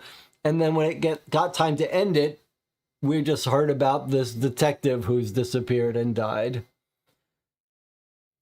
So I think I would put it in that category of more of an experimental mystery. And I appreciate it for that. Like, I had fun and enjoyed it. The only part that I thought was problematic was that newspaper. Maybe if I had a longer, fuller night's sleep, I wouldn't have minded spending a half hour reading a newspaper. But it is weird to get a newspaper that basically has no clues. It's filling in a little bit of story, but there's a lot of extra text there. That was the only part that I feel like really sort of gummed up the pacing.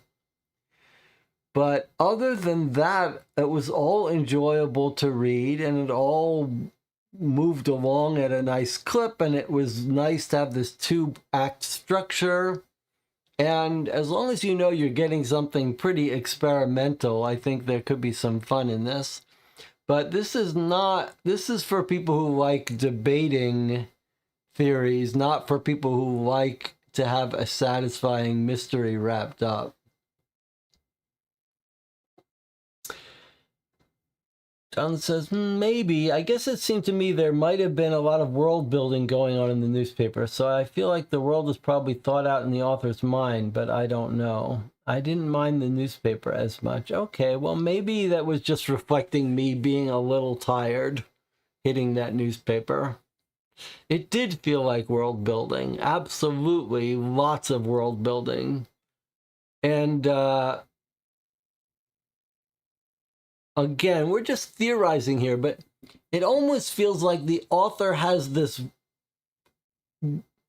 role-playing world that they've already created with all of these places and complicated international relations and corporations, and they've just sort of started writing some little weird mysteries, almost like they wrote 2 little weird mystery stories in this world, and then tied them together, but without really fleshing out everything. That was another very strange thing. For the first half, you did wonder, like, why are we setting this in a fictional world with a fictional currency? Then when you get to the second half, you're like, okay, they're creating leather from these cryptid human-horse hybrids. Then you're like, oh, okay. Now I see why this isn't set in the real world. That's some strange stuff. But what a weird, like, first half completely real, and then the second half a very abbreviated, weird human-horse hybrid that's being used for leather. That's weird. It's weird. It's a weird thing and a weird structure that this first half was so normal and the second half was so crazy. I'm not sure it's entirely successful, but it was certainly an interesting experiment to be inside of.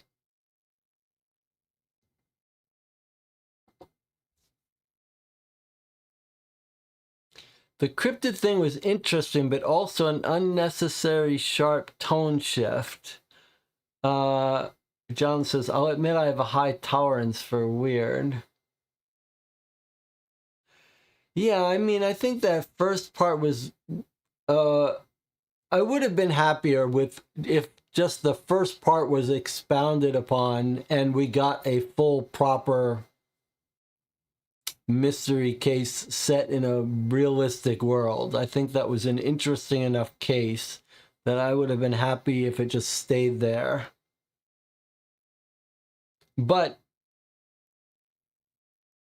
it was fun. It was enjoyable, and it was strange in a way that what we don't get in the games like Cryptic Killers or Hunt a Killer.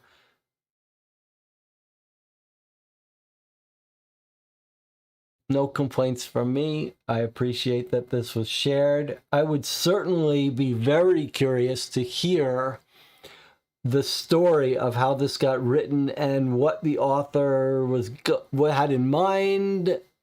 If there are things we missed, maybe we'll write some comments here. I'm going to write a comment on this. I hope you will too. Jonathan, maybe you can post a comment on this site as well.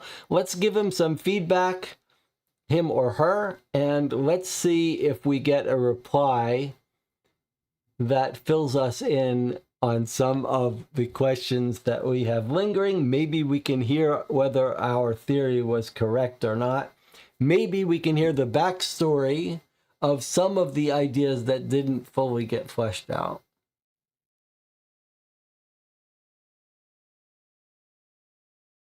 All right, thank you for joining me. I've got a couple hours sleep before my event at 1 p.m.